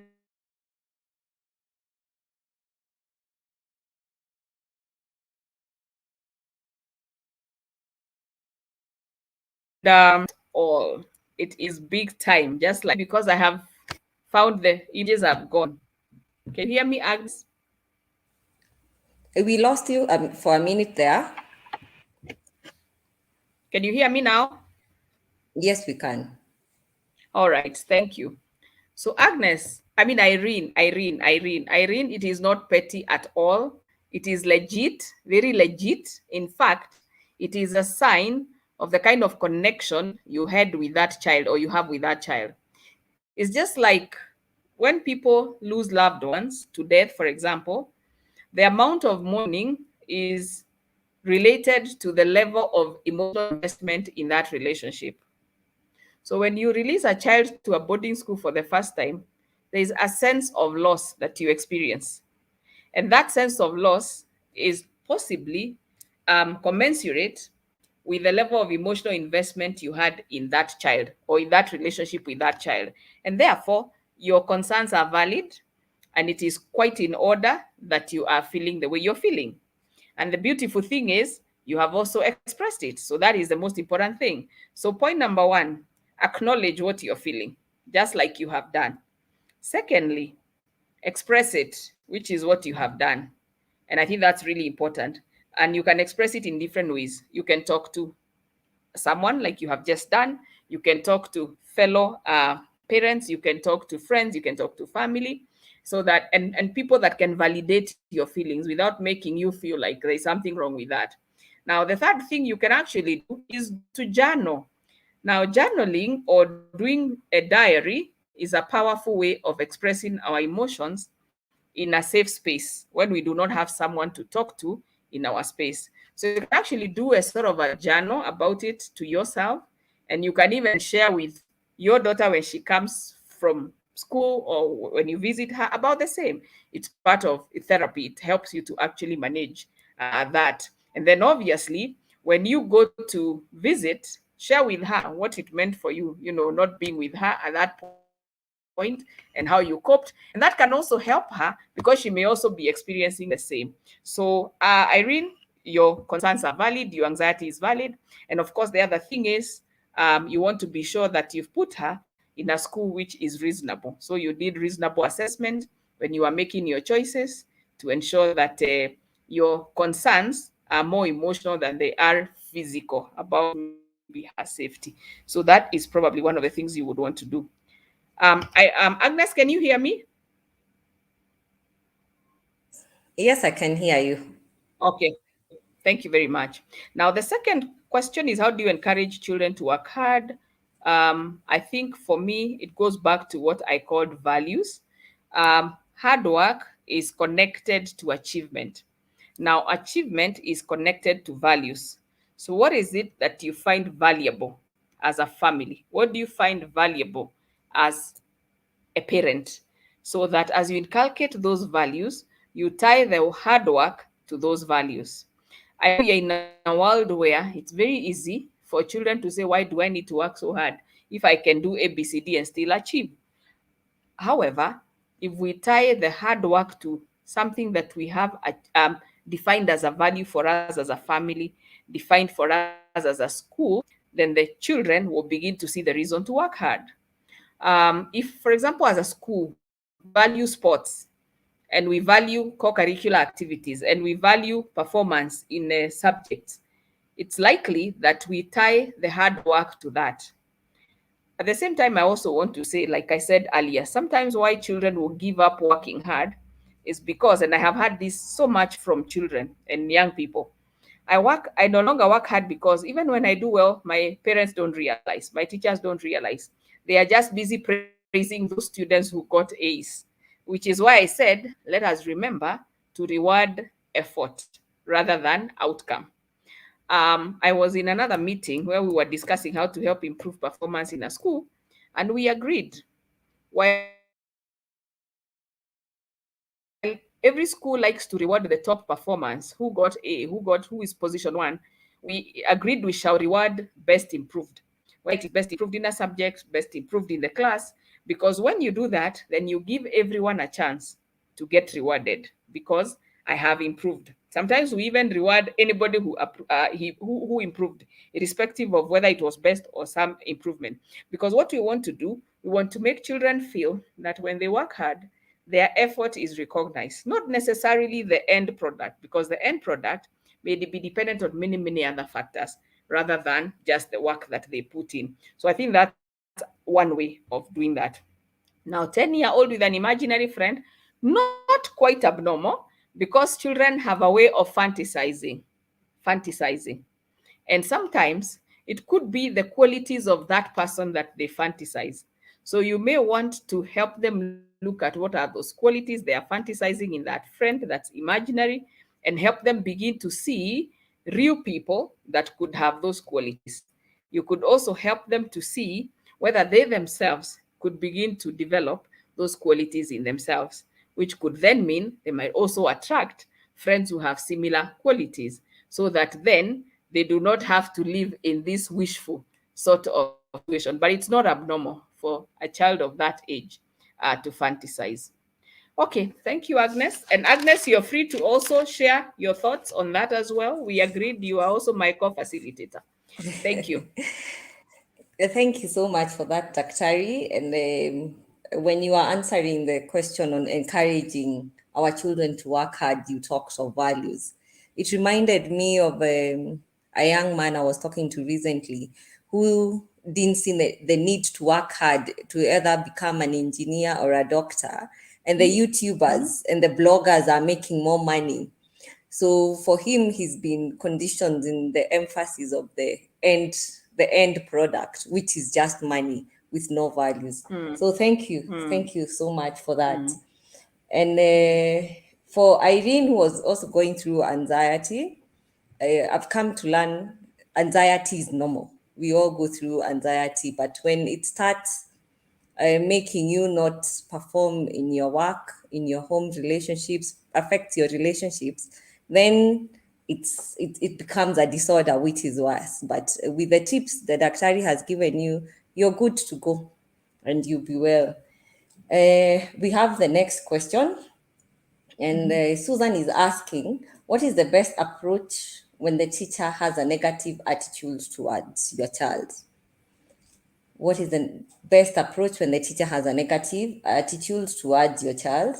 So I don't know whether Susan has gotten the attitude, has seen the attitude from her end, or what. You will answer for us at Daktari.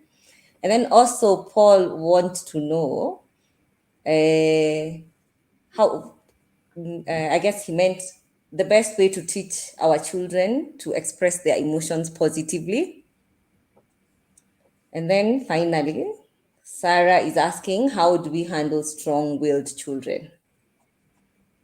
How do we handle strong-willed children? Waturi, I hope you're also noting for me the questions that are appearing now on the chat. Thank you. Take us through those three Thank you. questions, tafadhali. Thank you very much. And you know what is interesting is that when Susan asked question 1, I wrote it and I wrote down there, likely to be a strong-willed child. And now the last question is of how do you handle a strong-willed child? So I will begin with that. Yeah. You see, strong-willed children, and I have one actually. The thing is, they believe in themselves. They believe in what they believe in, so much so that it's hard to bulldoze them to see things differently. So in my many years of high school teaching, I ended up being more of a counseling teacher than I was a teacher, because the first school I taught after my training was a super school where you had the top cream, who are performing very well. Then I went to teach in another school, which was right in the heart of the town, and the catchment area was not one of the best. And therefore, the children that came to that school, many of them would be wanting to leave the school. It was a former prison, and go to other schools. So in Form 2, the class would have no students. And to survive, we needed the students. So we had to pick. And so where did we pick from? We picked from those that had been expelled in other schools.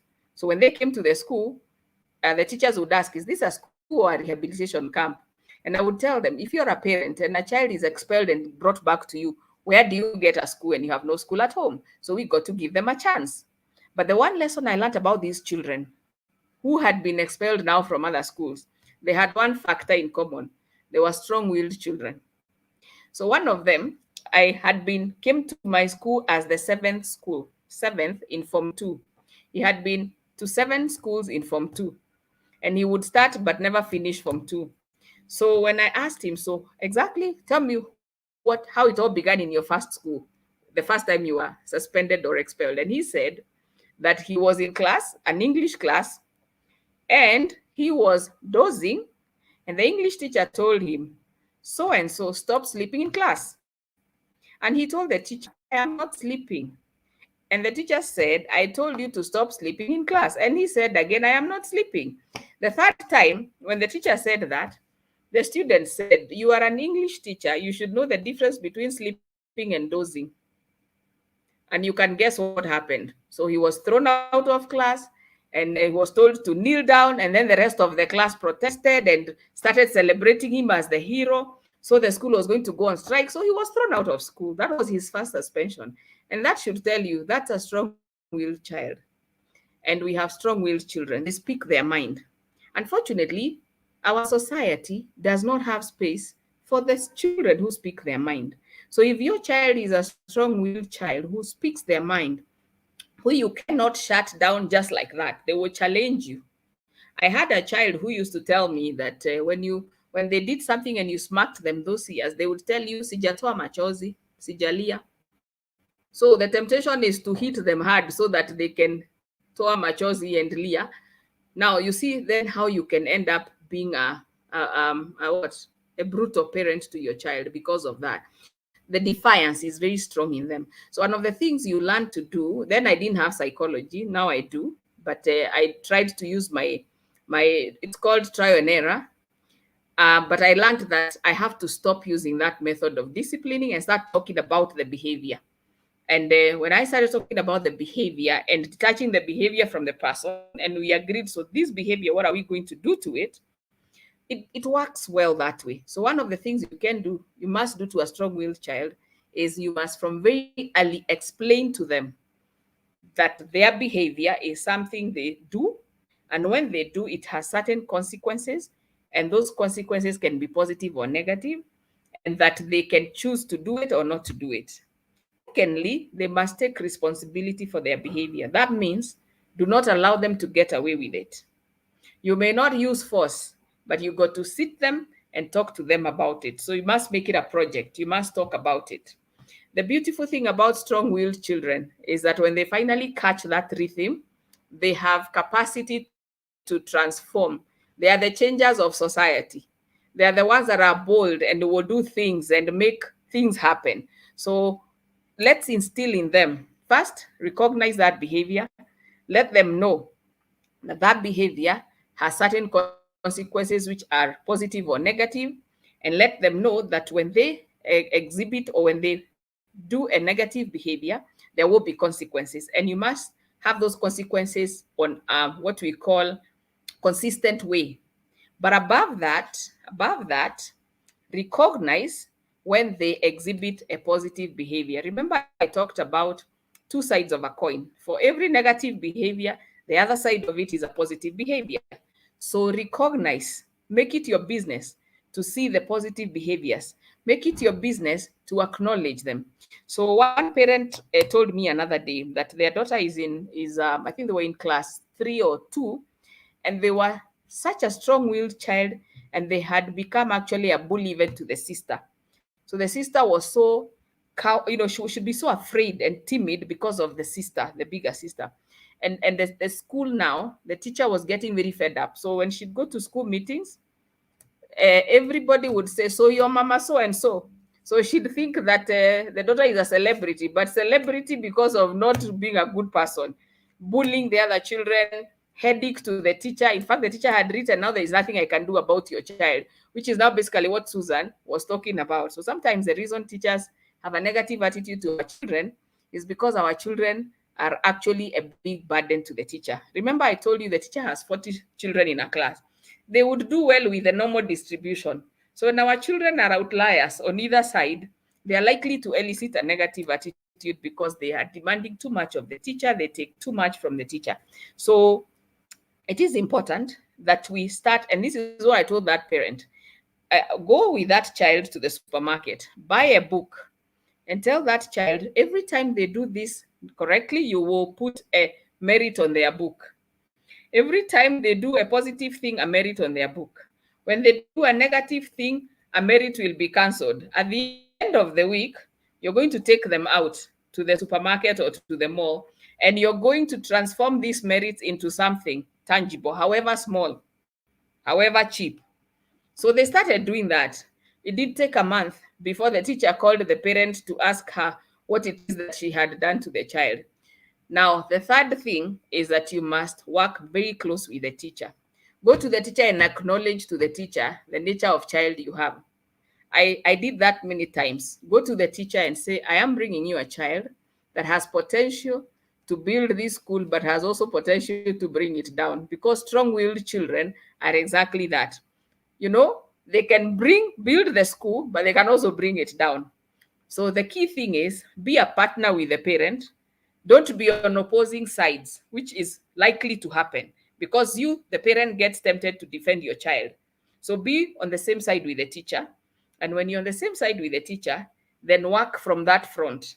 Acknowledge the teacher's efforts, acknowledge the challenges you also face as a parent with your strong-willed child, and let now you partner with the teacher and have a common front of, now, if it is identifying the positive behaviors, if it is identifying the problem behaviors, if it is reinforcing the positive behaviors, if it is also withdrawing privileges on the negative behaviors, work as a partner, work in partnership with the teacher, and validate the teacher. Sometimes I have sessions for teachers, by the way. And one of the things I tell teachers sometimes, I tell them to tell me the labels they give children who are problem children, and I'll tell you what some of them are. They tell me unteachable, incorrigible, impervious, and all those words, you know what they mean. When your child is impervious, you remember impervious rocks are the ones that water could not pass through. Now that tells you that your child has been classified as one which nothing can pass through. But you know your child, that's not unusual. So part of what you do, and what you can do as a school, is also have programs for teachers, so that we also help them understand the different kinds of children that come into their classes and their spaces, and what it is that they can do. But as a parent, one of the things you must do is be the teacher's partner. Let even your child know that you are a partner with the teacher, and then help the child identify the behaviors that make them a problem or that may elicit a negative attitude from the teacher and other children, and then start making reinforcement of the behaviors that are positive. I think that for me is the most powerful, because every child has the positive side of them. Many times why they become extremely negative is because we focus on the negative, and then we label them, and then they develop what we were calling self-fulfilled prophecies, and that they become celebrated for the negative things. So I think if we turn that around, we can succeed. Teaching children to express positive emotions, to express emotions. I think one of the biggest ways and the simplest that I find is to give them charts with emotional faces of different emotions, and just helping them to pick them.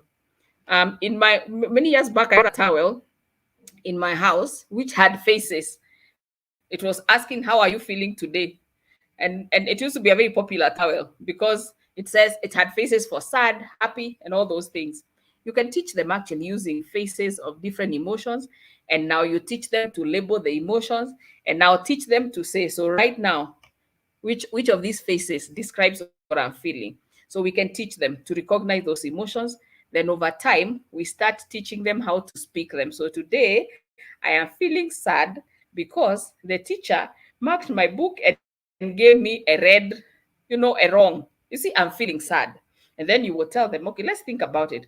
What could have happened here? Then they will look and see the teacher gave them a wrong. The teacher was right. And they don't need to feel so sad because they can make it right. And when they make it right tomorrow, they will go and the teacher will give them a right. And now, how did you feel? I felt happy.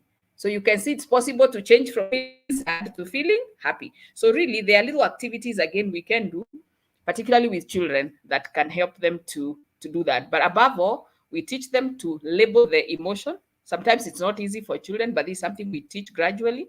And then we teach them how to talk about it. I think the most important part is how to talk about it.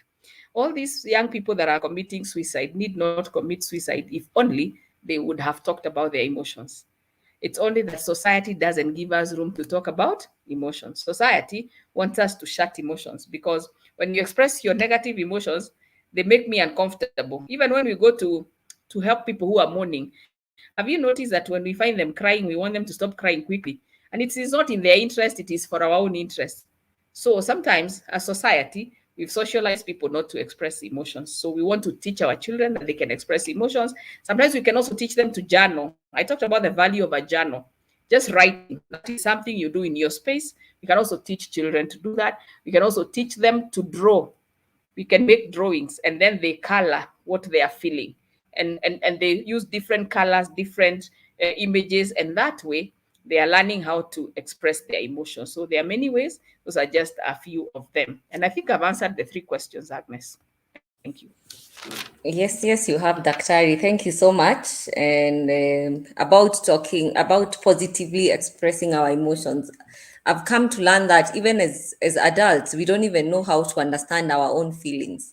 We cannot put a word into the feelings. So maybe also as parents, it's a good thing to learn yourself so that you can be able to teach the same thing to the children.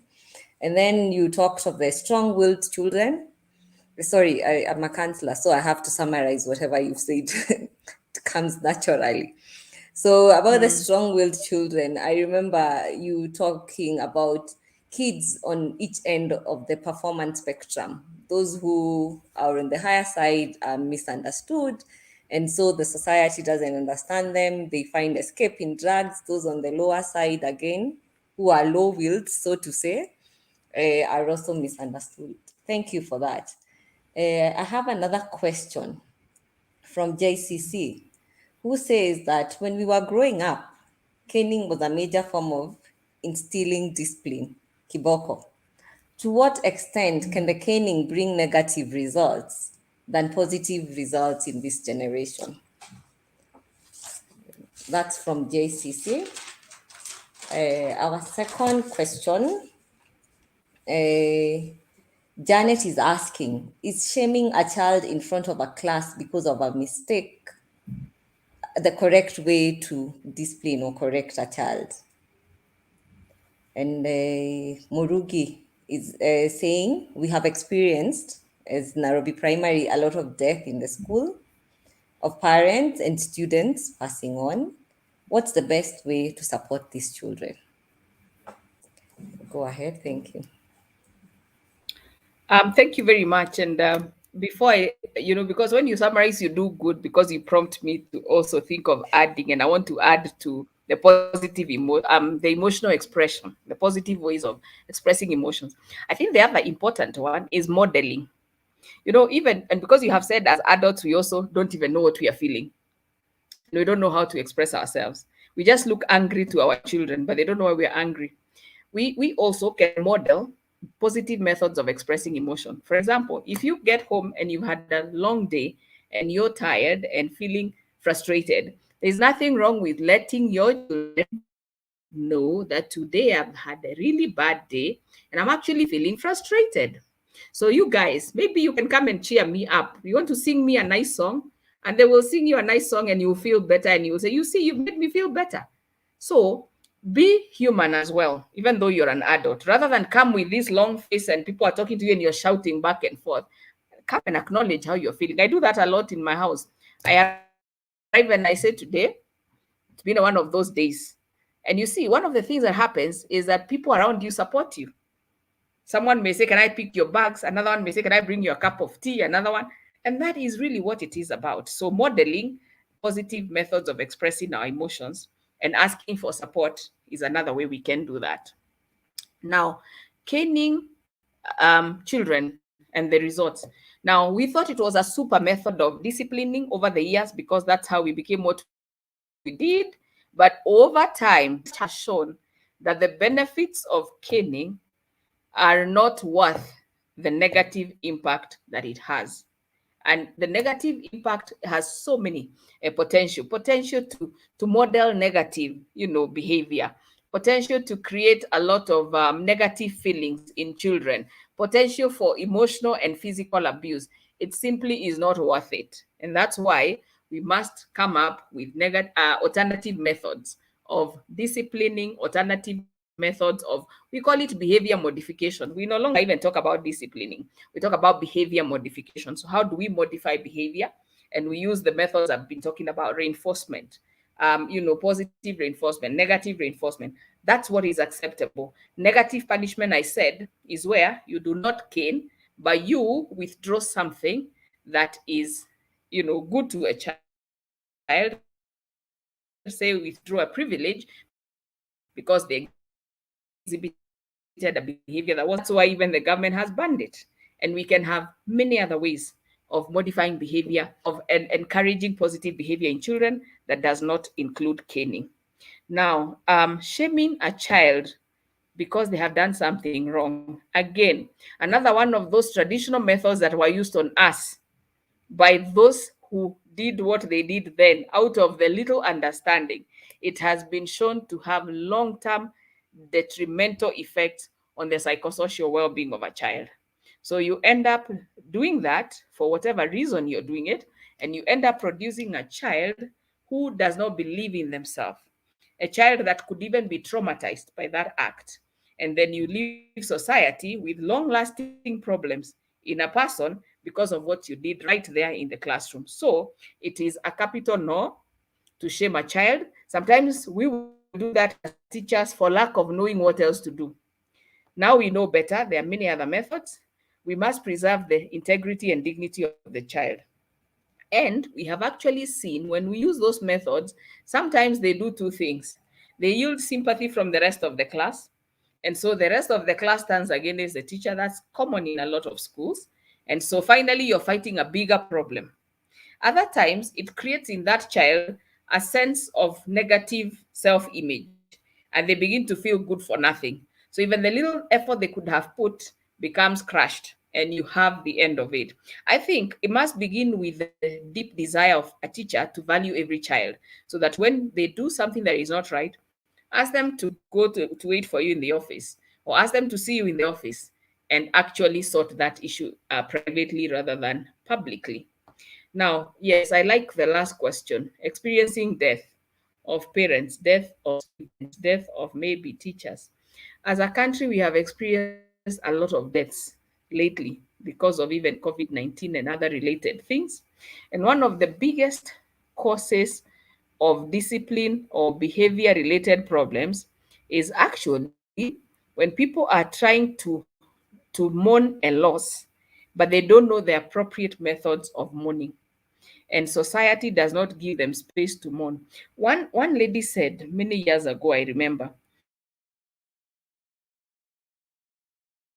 that she had her mother's funeral. Nobody told her the person that had died was her mother.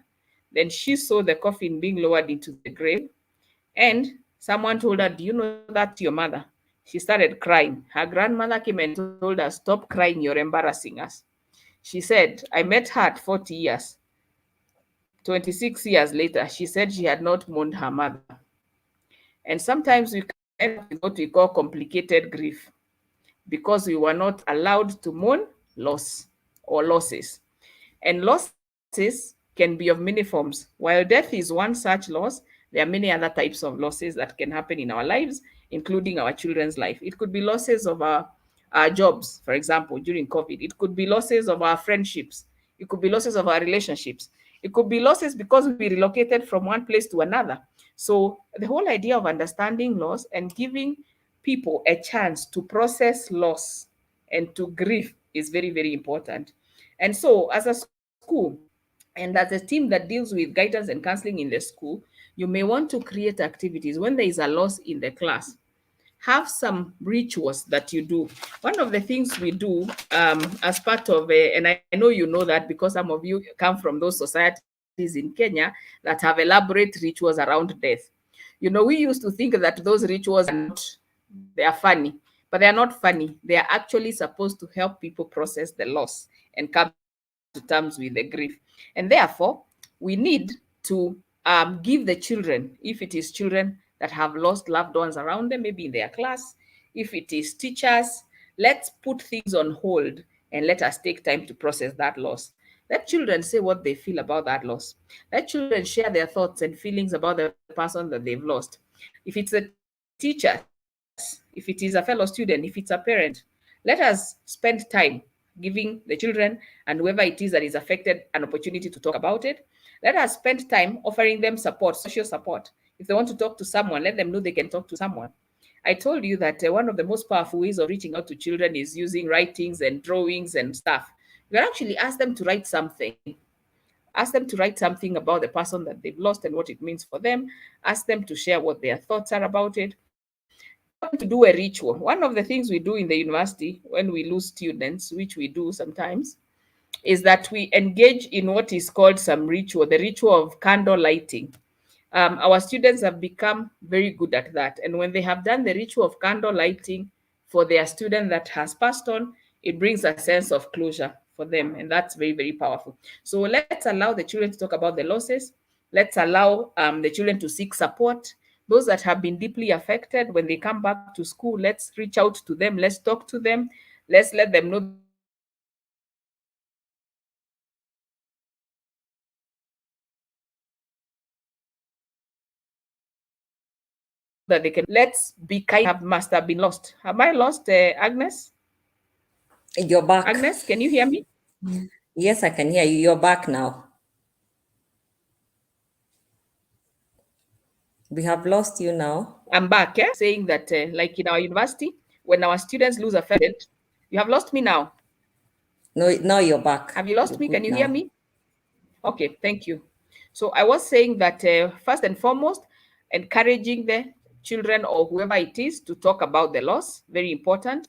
Secondly, provide them with an opportunity to do something about the person they have lost. Sometimes they want to do a poem for that person. Sometimes they want to sing a song for that person. Sometimes they want to attend the funeral as a class.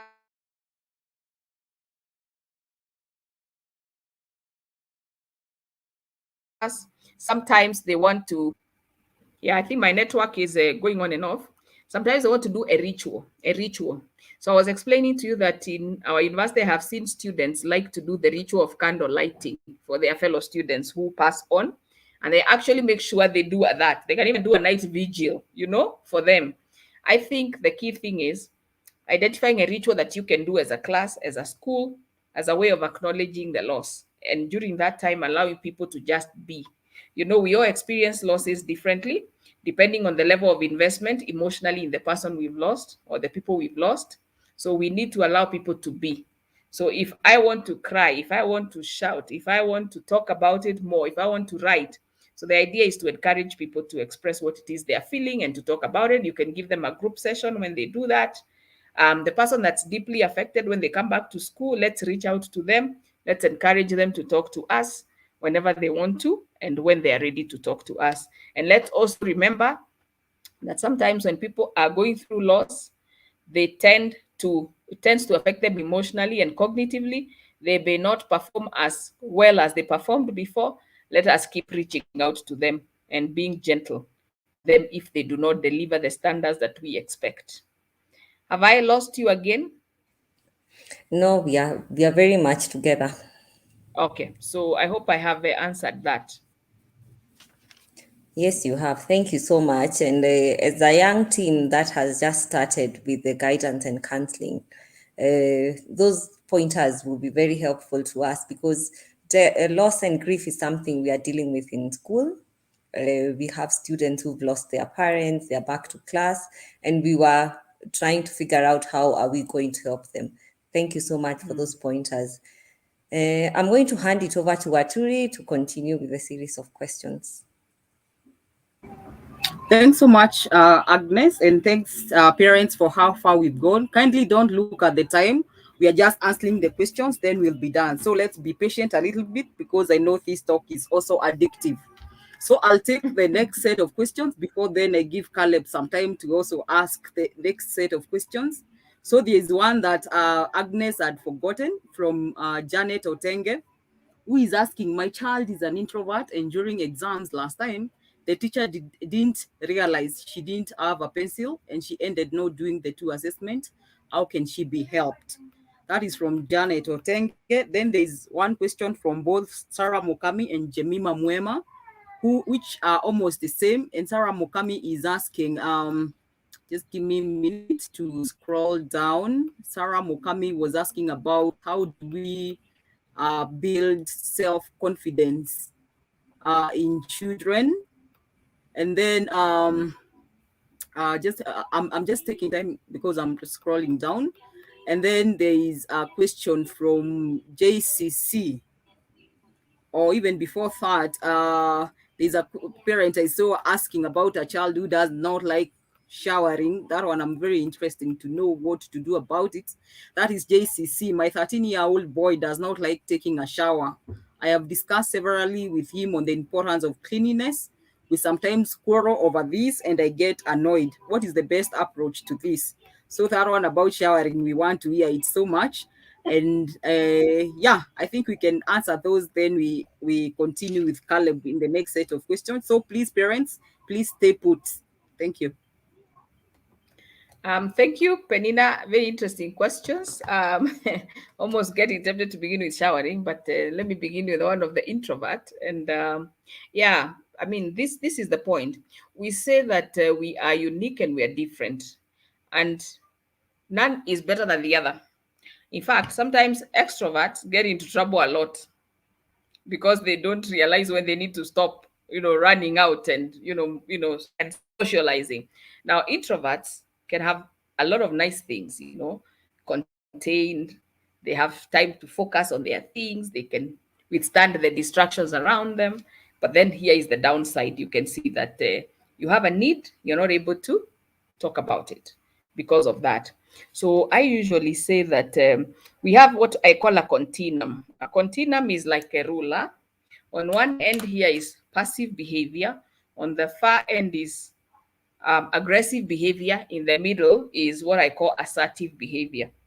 Now, passive people allow people to guess what they are thinking, allow people to guess what they want.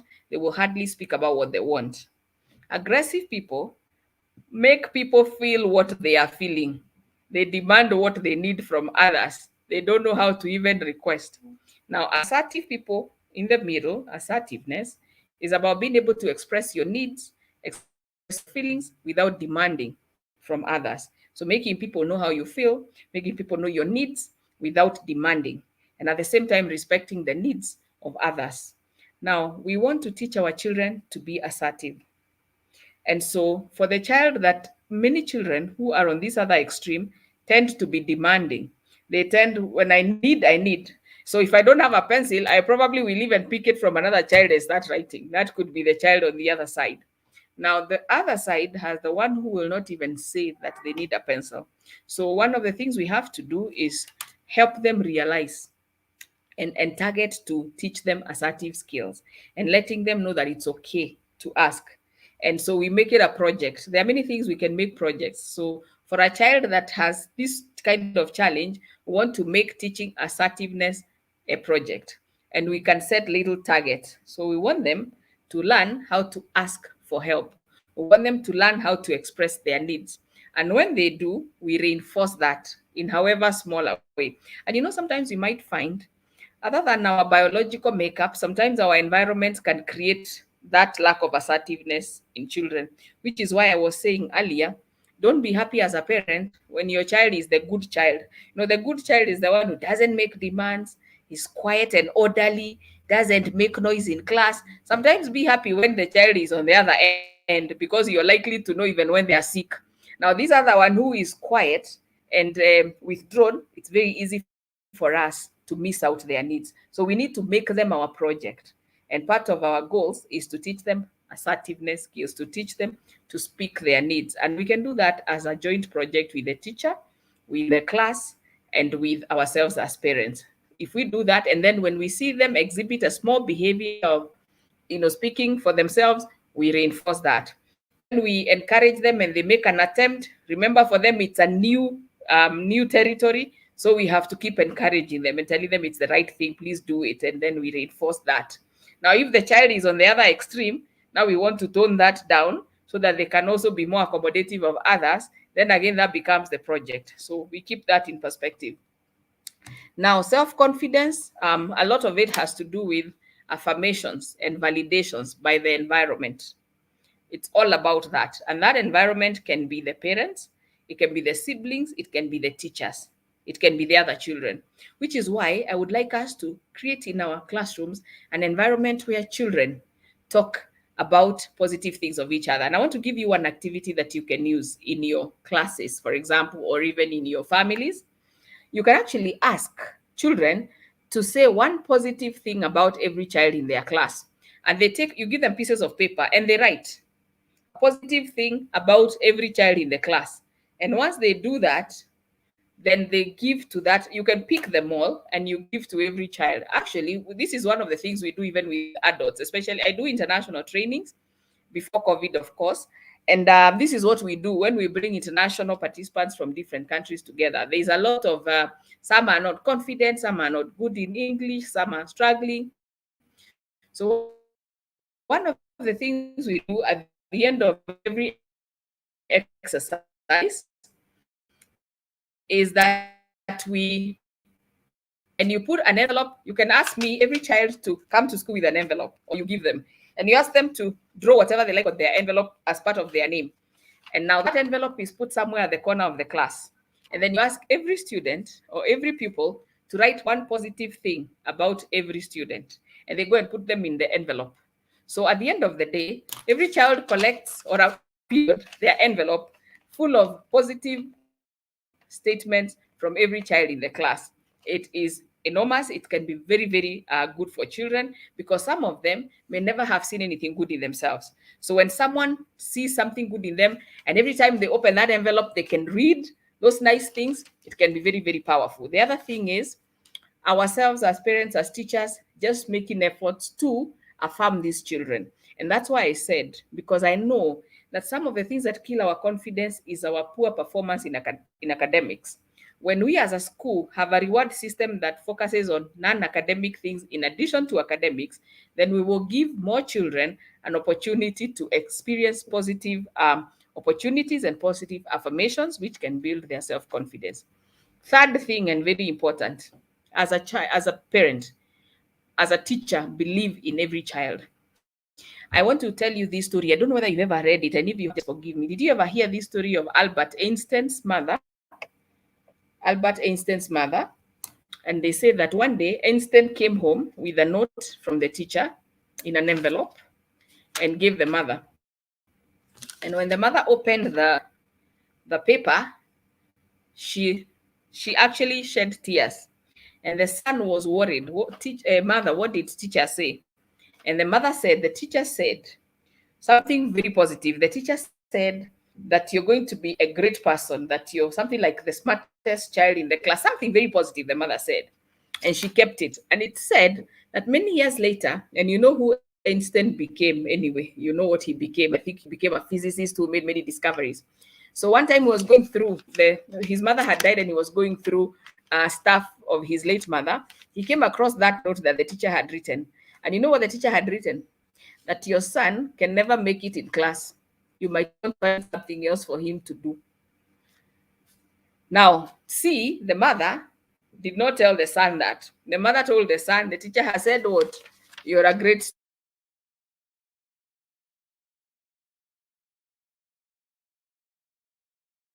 student. You're seeing greatness and be great. I think that is for me the summary to that question, that it's all in our hands. Even when they haven't done well, like I said, let us reinforce and recognize the effort, not the product. And let us look for many other activities they can do that we can affirm them. The issue of not showering, an interesting issue. Very interesting. You know, have you ever heard of hydrophobia? Yeah, people who suffer from phobia of water. So you might want to rule out that this person does not have hydrophobia. But at the same time, some young people just have that sort of behavior. What's a big deal? It's not even young people. I have seen grown-ups who have that. What is a big deal anyway? Why do I have to do it? So it's one of those behaviors that you find does not come, especially boys. You know, I have been to boarding schools and you enter a dormitory of a boys dormitory, and you want to run out very quickly. And forgive me if you're a gentleman and I can see Caleb be smiling. So you enter a boys dormitory and you wonder how they even breathing. Even in the university, I do. I go and I ask them, how are you even breathing in this room? So sometimes it's not very abnormal to have that kind of reaction. Particularly about boys. Boys are, you find it common among boys. Don't get tired of talking about it. I know 13 is not very young, because 13 by now, someone should be seeing the value of it. But I've also seen, and sometimes it has to do, especially when they go to high school. I don't know that this one is in high school yet. It gets even worse. You find that they don't value, especially if they go to a school that doesn't value those things about hygiene, and they are too busy with academic grades and reading. They tend to forget that you need to shower even as you read. I know I went to see some people in a school where you found they will come for midsum looking so dirty, you wonder how they were surviving. And when you ask them why they are like that, they will tell you, me, I even shower 3 times in a week. There are people who shower 1 time in a week. So it's not a very unusual state, especially for boys. So don't be too worried there. But let's keep pushing it. Let's keep explaining to them. One of the things I explain to them is, your girlfriends will take off from you. If I am your mother and I am worried about that, do you think your girlfriends will want you near them?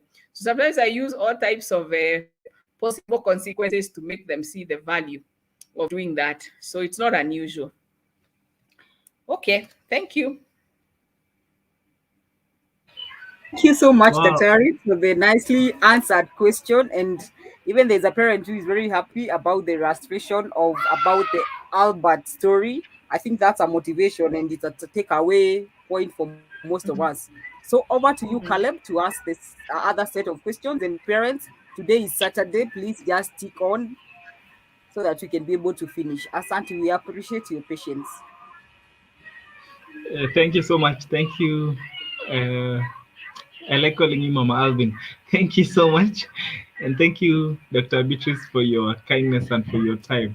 We know we've gone beyond already. We are 19 minutes past the session. I don't know. There seems to be so much that's in the chat.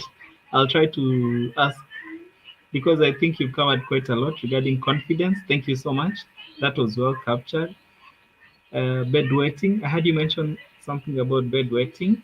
Someone is asking how to deal with that anxiety that is caused by possible anxiety that causes bedwetting. Then someone else is asking a very peculiar question. How do you react to a teacher who believes that your child is bewitched and probably needs a spiritual leader? Um, I'm very keen to hear that.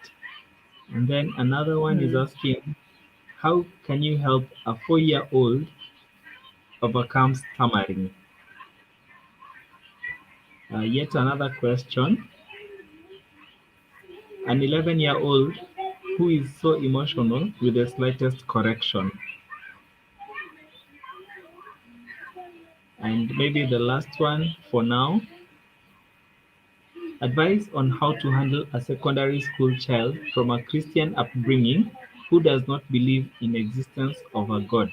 He terms the Bible as a motivational book for Hebrews. We can tackle those before we take the parents will take the final set of questions after these comments. Thank you so much.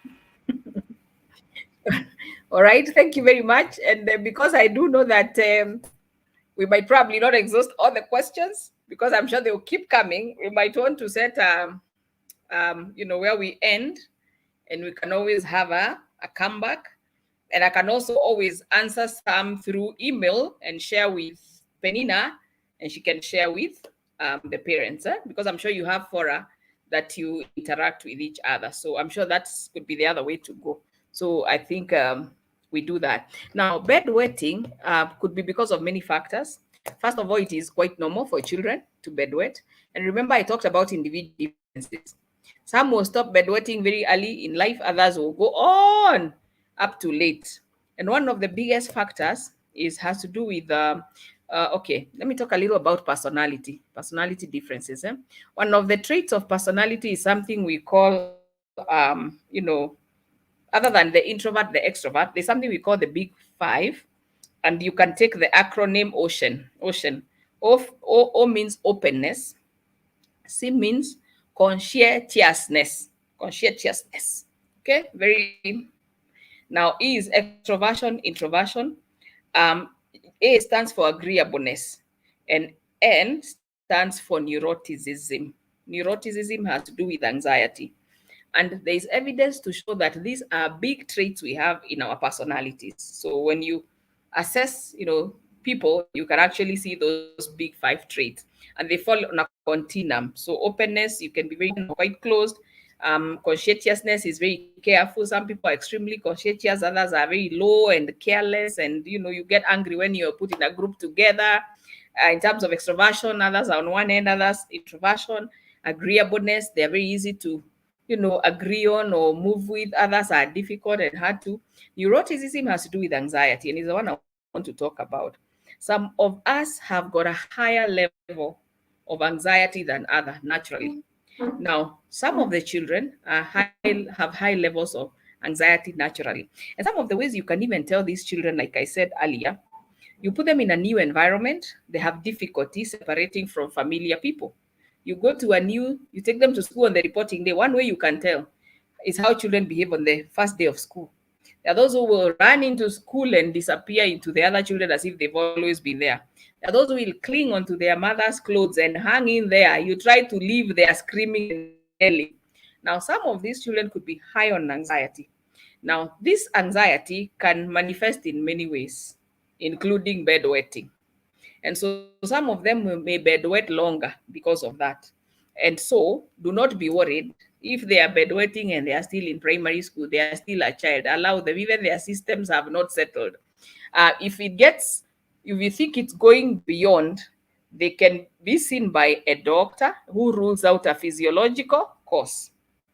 Many times, in fact, just last month, I was brought a 15-year-old who's in high school and who's been bedwetting. And the doctors have found nothing physiologically wrong with her. And so she was asked to see a psychologist. And we realize that anxiety can be a big trigger to bedwetting. Sometimes you are bedwetting because it's not abnormal to bedwet until that age. But because many other people have it and you're the only one, it starts attracting stigma. When it starts attracting stigma, then you become anxious that, you know what, I will bedwet. And if I bedwet, then people will laugh at me.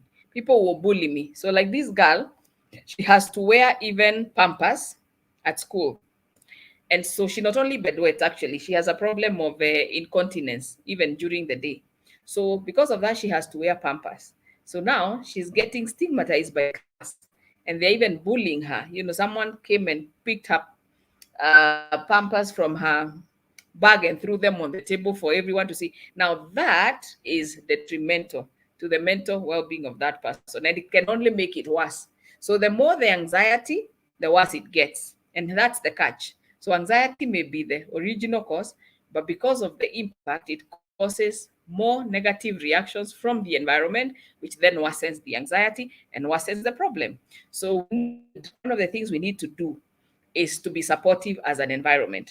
In fact, one of the things I do a lot is to, I want to use the word not punish, but I don't reinforce people who stigmatize people with a negative condition. I want us to create an environment of acceptance. Remember, I talked about unity in diversity. We are diverse even in our needs.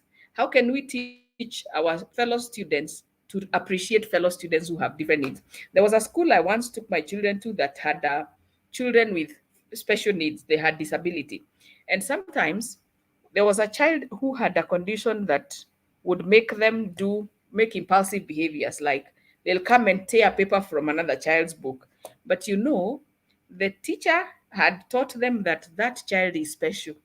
So even when your child came home with a book that's torn, they said, so and so tore my book. And then you'd ask, did you tell the teacher? Yeah, but you know, so and so is special. So the children had begun to appreciate that that behavior should not be ridiculed. That behavior should not be laughed at. That behavior should not be countered with negativity. They accommodated it and they accommodated. So as the teachers were trying to help this child to modify this behavior, they taught the class to be accommodative. So these children who have bedwetting behavior, their environment needs to be accepting, tolerating, and accommodating. Otherwise, if the environment is not, it will create more anxiety, and the more the anxiety, the worse the problem gets. So I think that should be understood. Sometimes it's the family that becomes the problem, the stressor. Reminding the child you're still bedwetting, your brother stopped at this age, what is wrong with you? So it can also be the family that creates the anxiety and makes it worse. About teachers, let me see whether I got that other question. There was something about, yes, bewitched. Now here we go. Again, I talked about diversity of ourselves, diversity of our value systems. Now, if you believe in witchcraft as a teacher or as a parent, that's your value system. And your value system does not apply to other people's lives. In fact, one of our biggest challenges as a country is the inability to recognize our diversities. Diversities ethnically, diversities religiously, diversities in many other ways. Now, when we appreciate those diversities, then we will know that my beliefs are not necessarily your beliefs. Your beliefs are not necessarily my beliefs. And now I respect my beliefs and I respect your beliefs. So that teacher does need help to realize that her belief system is entitled to her, but not necessarily to other people. And it's her best way of dealing with the problem, maybe in the way she knows the best. That's why we also have a problem to inculcate that whole understanding. Remember, if, for example, if you're sick, we have got the scientific medical model. We believe you're sick because something is some pathogens have come into your body that are causing sickness. That's a model. But there's also another set of beliefs that will say demons have entered you, and that is why you are behaving the way you're behaving. Others might say we need to take you to the witch doctor who should do their thing on you. Those are worldviews. And my worldview should not be confused with your worldview. And I should not impose my worldview on your worldview. So obviously, that is what is happening in this situation. But your child needs help depending on what it is that the teacher has spotted. So it might be a behavior problem. The 4-year-old who's stammering. Again, stammering again can have a lot to do with anxiety. It can. And most times, if anxiety is removed from it, then the child will stop stammering. And just like bedwetting, if I start stammering, how does the environment react to me? Typically, they'll start laughing. When they start laughing, I stammer the more. I have a worker in my office who stammers, and believe you me, when you focus on him a lot, the stammering increases. But if you stop focusing on him, he actually stops stammering altogether. So stammering also has an element of that anxiety. And a lot of times, when that anxiety is met with, or when that stammering is met with a negative reaction, then the stammering increases. So again, we have to put a break on it. Encourage the person, it's okay. It's okay. I can still hear you. There's someone who's very senior in my community, and who we learned, he was very humorous.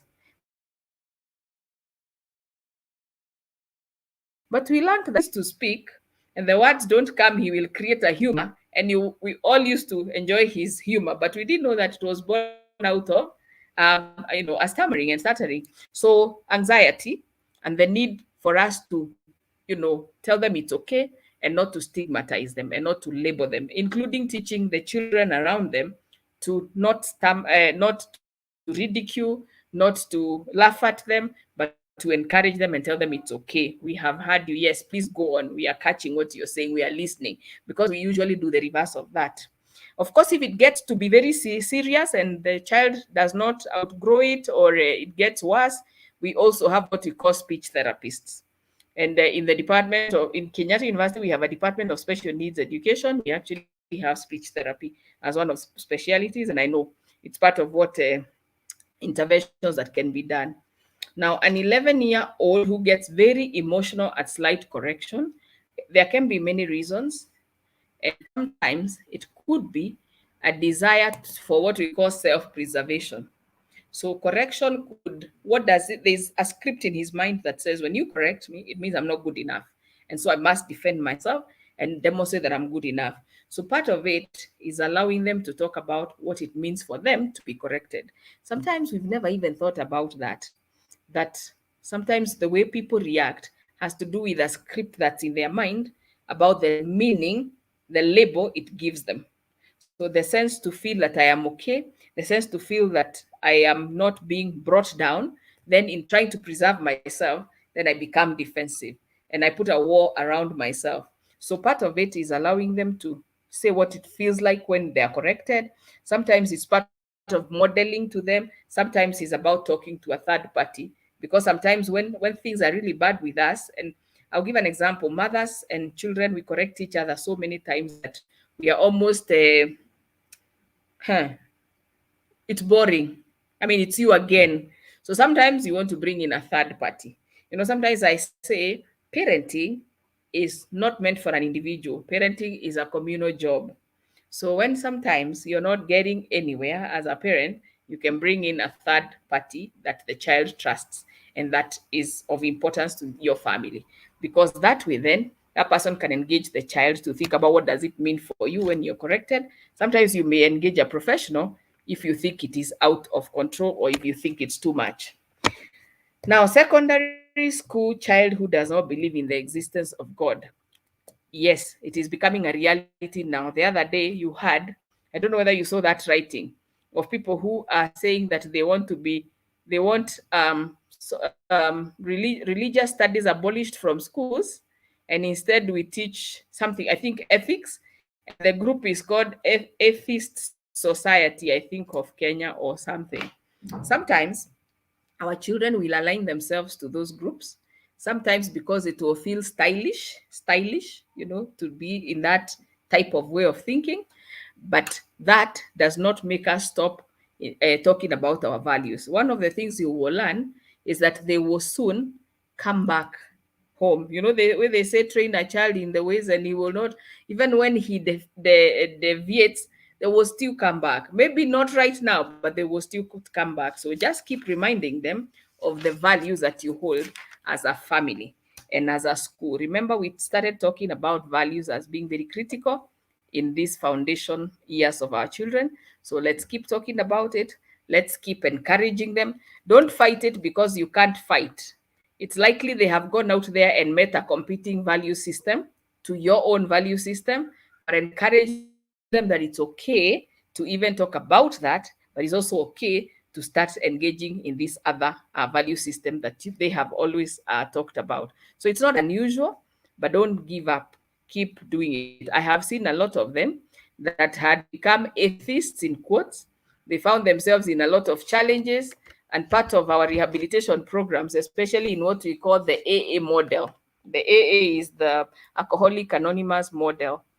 We actually use a lot of spirituality, and many of them end up confessing that they had gone out of believing in the existence of any being, and now they're realizing that is the vacuum that they were trying to fill, even using some of these substances of use.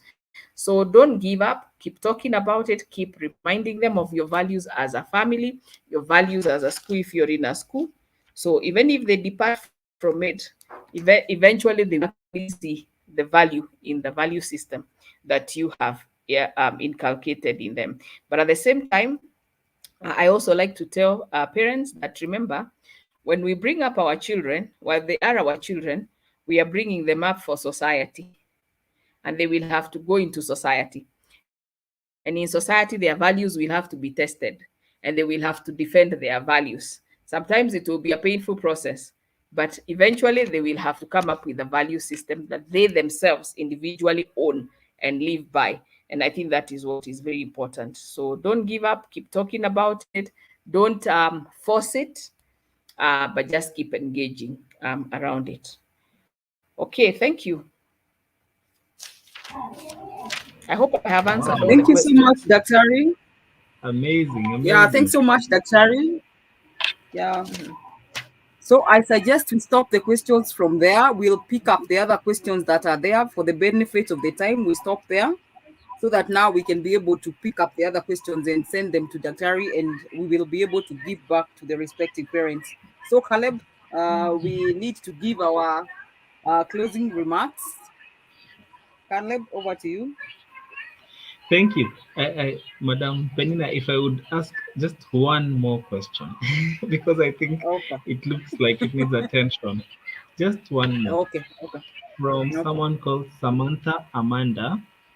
She says, is it normal for a child to believe she had a twin? The child told classmates that her twin, who they were very close, died, and she wants to die too. She was sent to a counselor and psychiatrist, but did not find anything on her. The child is in Form 1.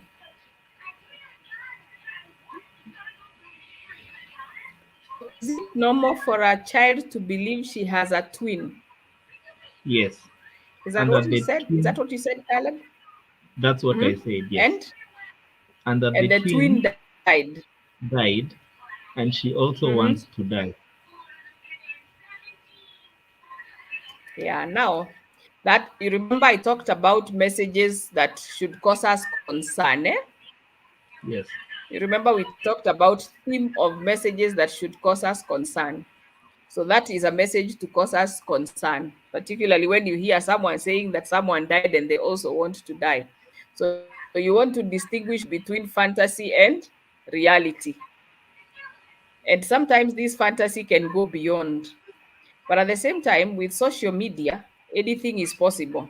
You can't rule out anything with social media. So I would want that interrogated more, much more. And this is a child that someone needs to also follow a little more closely to know what is happening around them, so that one can also know. And I know Penina here, who's a psychiatrist, knows that sometimes the things that clients will say that are signs of psychiatric illness sound like fiction to the world, or to other people. So that's a child that would require a little more interrogation, a little closer follow up. One would want to know what kind of access to media they are having, because again, with media now, social media and unregulated social media, there are many things that our children are getting exposed to that we cannot want to just rule out. If it was traditionally, we would have thought that, okay, maybe that child is imagining, maybe, but with social media, we don't want to rule it out. So I would still insist on more assessment of that child and close monitoring, even at the school, if they are at school, and by family, engaging someone that they can confide in, a little more closely, so that it can be established, reality versus fiction, because we might wish away reality. Let me give you an interesting case I heard about another day. A person divorced from a wife and husband because of intimate partner violence. And the wife was saying that the husband knows everything that she is doing. When I go shopping, he writes me a message and says, "You have gone shopping." When I go to meet my friend, he writes and says, "I know you have gone to meet Penina." Like that, like that. It would have been very easy to imagine that person was hallucinating, by the way, or having delusions. But it turned out that when they divorced, the husband put a gadget in her car that was recording her every move and whatever conversation she was having. And so it was actually a reality.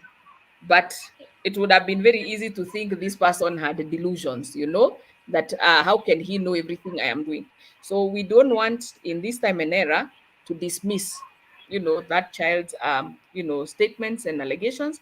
So it would be nice for that child to be put under more observation, but whether it's at school and at home, and even to be assessed further, just to make sure that we rule out, realities versus fiction when we make decisions about them, particularly because of social media that we have today. Okay, thank you. And my colleagues may say anything they want to add to that, actually. Agnes, Penina here, you are free. Actually, I wanted to support you, Dr. Ari, on that point about that child, because actually there is a condition that we call pseudologia fantastica, which is usually a tendency to tell extravagant and fantastic falsehoods centered about the storyteller, whom often come to believe in it and may act in it. It's usually one of the factitious disorder, and is usually for psychological benefit, not personal gain. So there's that condition. It can be that pseudologia fantastica, and also it can just be a form of a delusion that needs to be looked into detail. So I think the parent can seek a second opinion, especially with the threat of wanting to die, so that we can be able to help. So please reach out for further evaluation and re-evaluation again, and we see what could be happening to that child. So asante. Thank you very much. All right, thank you. So From me, mm, I see a lot of sorry, Penina. I see a lot of comments, positive comments from hundreds of parents. Daktari, you've done a good job. Excellent. Kudos. Glad to have been part of this webinar. Thank you, doctor. Loudly thanks. Hey, man, I'm going to share Thank this you. with you separately. Thank you so much. Thank I you. really appreciate. I have learned much. I know the parents were requesting for your contact. Perhaps, Madam Penina, you'll share that on the. I don't know if the doctor is comfortable. You'll share that with us so that they can reach out to you separately as we plan to organize another session. From me and my family, thank you so much. We really appreciate and may God bless you. Thank you. Thank you very much. Of course, Penina will share. She knows that I do not have a private life. So we will see how to do it in a way that they can get supported. Thank you. okay, Agnes, you Yes, can hear from me. yes, I can hear from you. And I also want to say thank you to Daktari for a good session, and also to you, Penina, for making this happen. I know it dragged some time, and the expectations were very high, but trust me, they've been overfulfilled. You can see the timings. We are past 44 minutes past 2 hours, so given a chance, we would have gone for another whole hour, Daktari, of your time. Thank you so much. We really appreciate. You're And welcome. I look Thank you. forward to having another session with you. Thank you. Thank you. Thank you. Thank you so much. Thank you so much for those lovely comments. I knew you'd love it. So I want to start by thanking Dr. Beatrice Kathungu for availing yourself in your busy schedule. I know I followed you up and down to make it today. Initially, I started with a weekly reminder, then I went to 2 days reminder, then I went to hourly reminder. So I have done a lot of reminding, and I thank God it has True. come to pass. Then I Yes. want to thank you all the class reps who worked very hard to organize the parents and to keep on reminding the parents about this webinar. I want to thank you, the teachers. Some of them are on board and some of them have dropped out for one reason or another, but I want to thank the teachers who are also interested to listen in. I want to thank you, the guiding and counseling team led by Agnes, because they have been very supportive about this and they were very eager and they really wanted to attend and see whether Beatrice Kathungu can be one of their top presenters in all the events that they're organizing. So I think now you have your opinion to yourself. We'll discuss that in the group when we get back there. Very true. I want Yeah. to thank you. I want to thank you, the Parent Association members who are also there. They are much aware about the talk and they were really supportive about it. And of course, we want to thank you, the school administration and the management, because they supported us along. We are happy to know that you're organizing issues about the teachers. And I know Dr. has already told us that she also talks to teachers. So that one is something that we need to look into. So Daktari, when you see my call, sometimes it will not be about my project. It's about Agnes inviting you again. So actually, I am a student under Dr. Beatrice Kathungu is very passionate about addiction treatment science, and as a psychiatrist, I'm just trying to just get more details about substance abuse, which has really helped me so far. So she's my teacher and a personal friend to me. So, Daktari, thank you so much. We really appreciate. I know it's not enough. I can see the teacher, the chats, the parents are saying this is the most informative sessions they have ever had.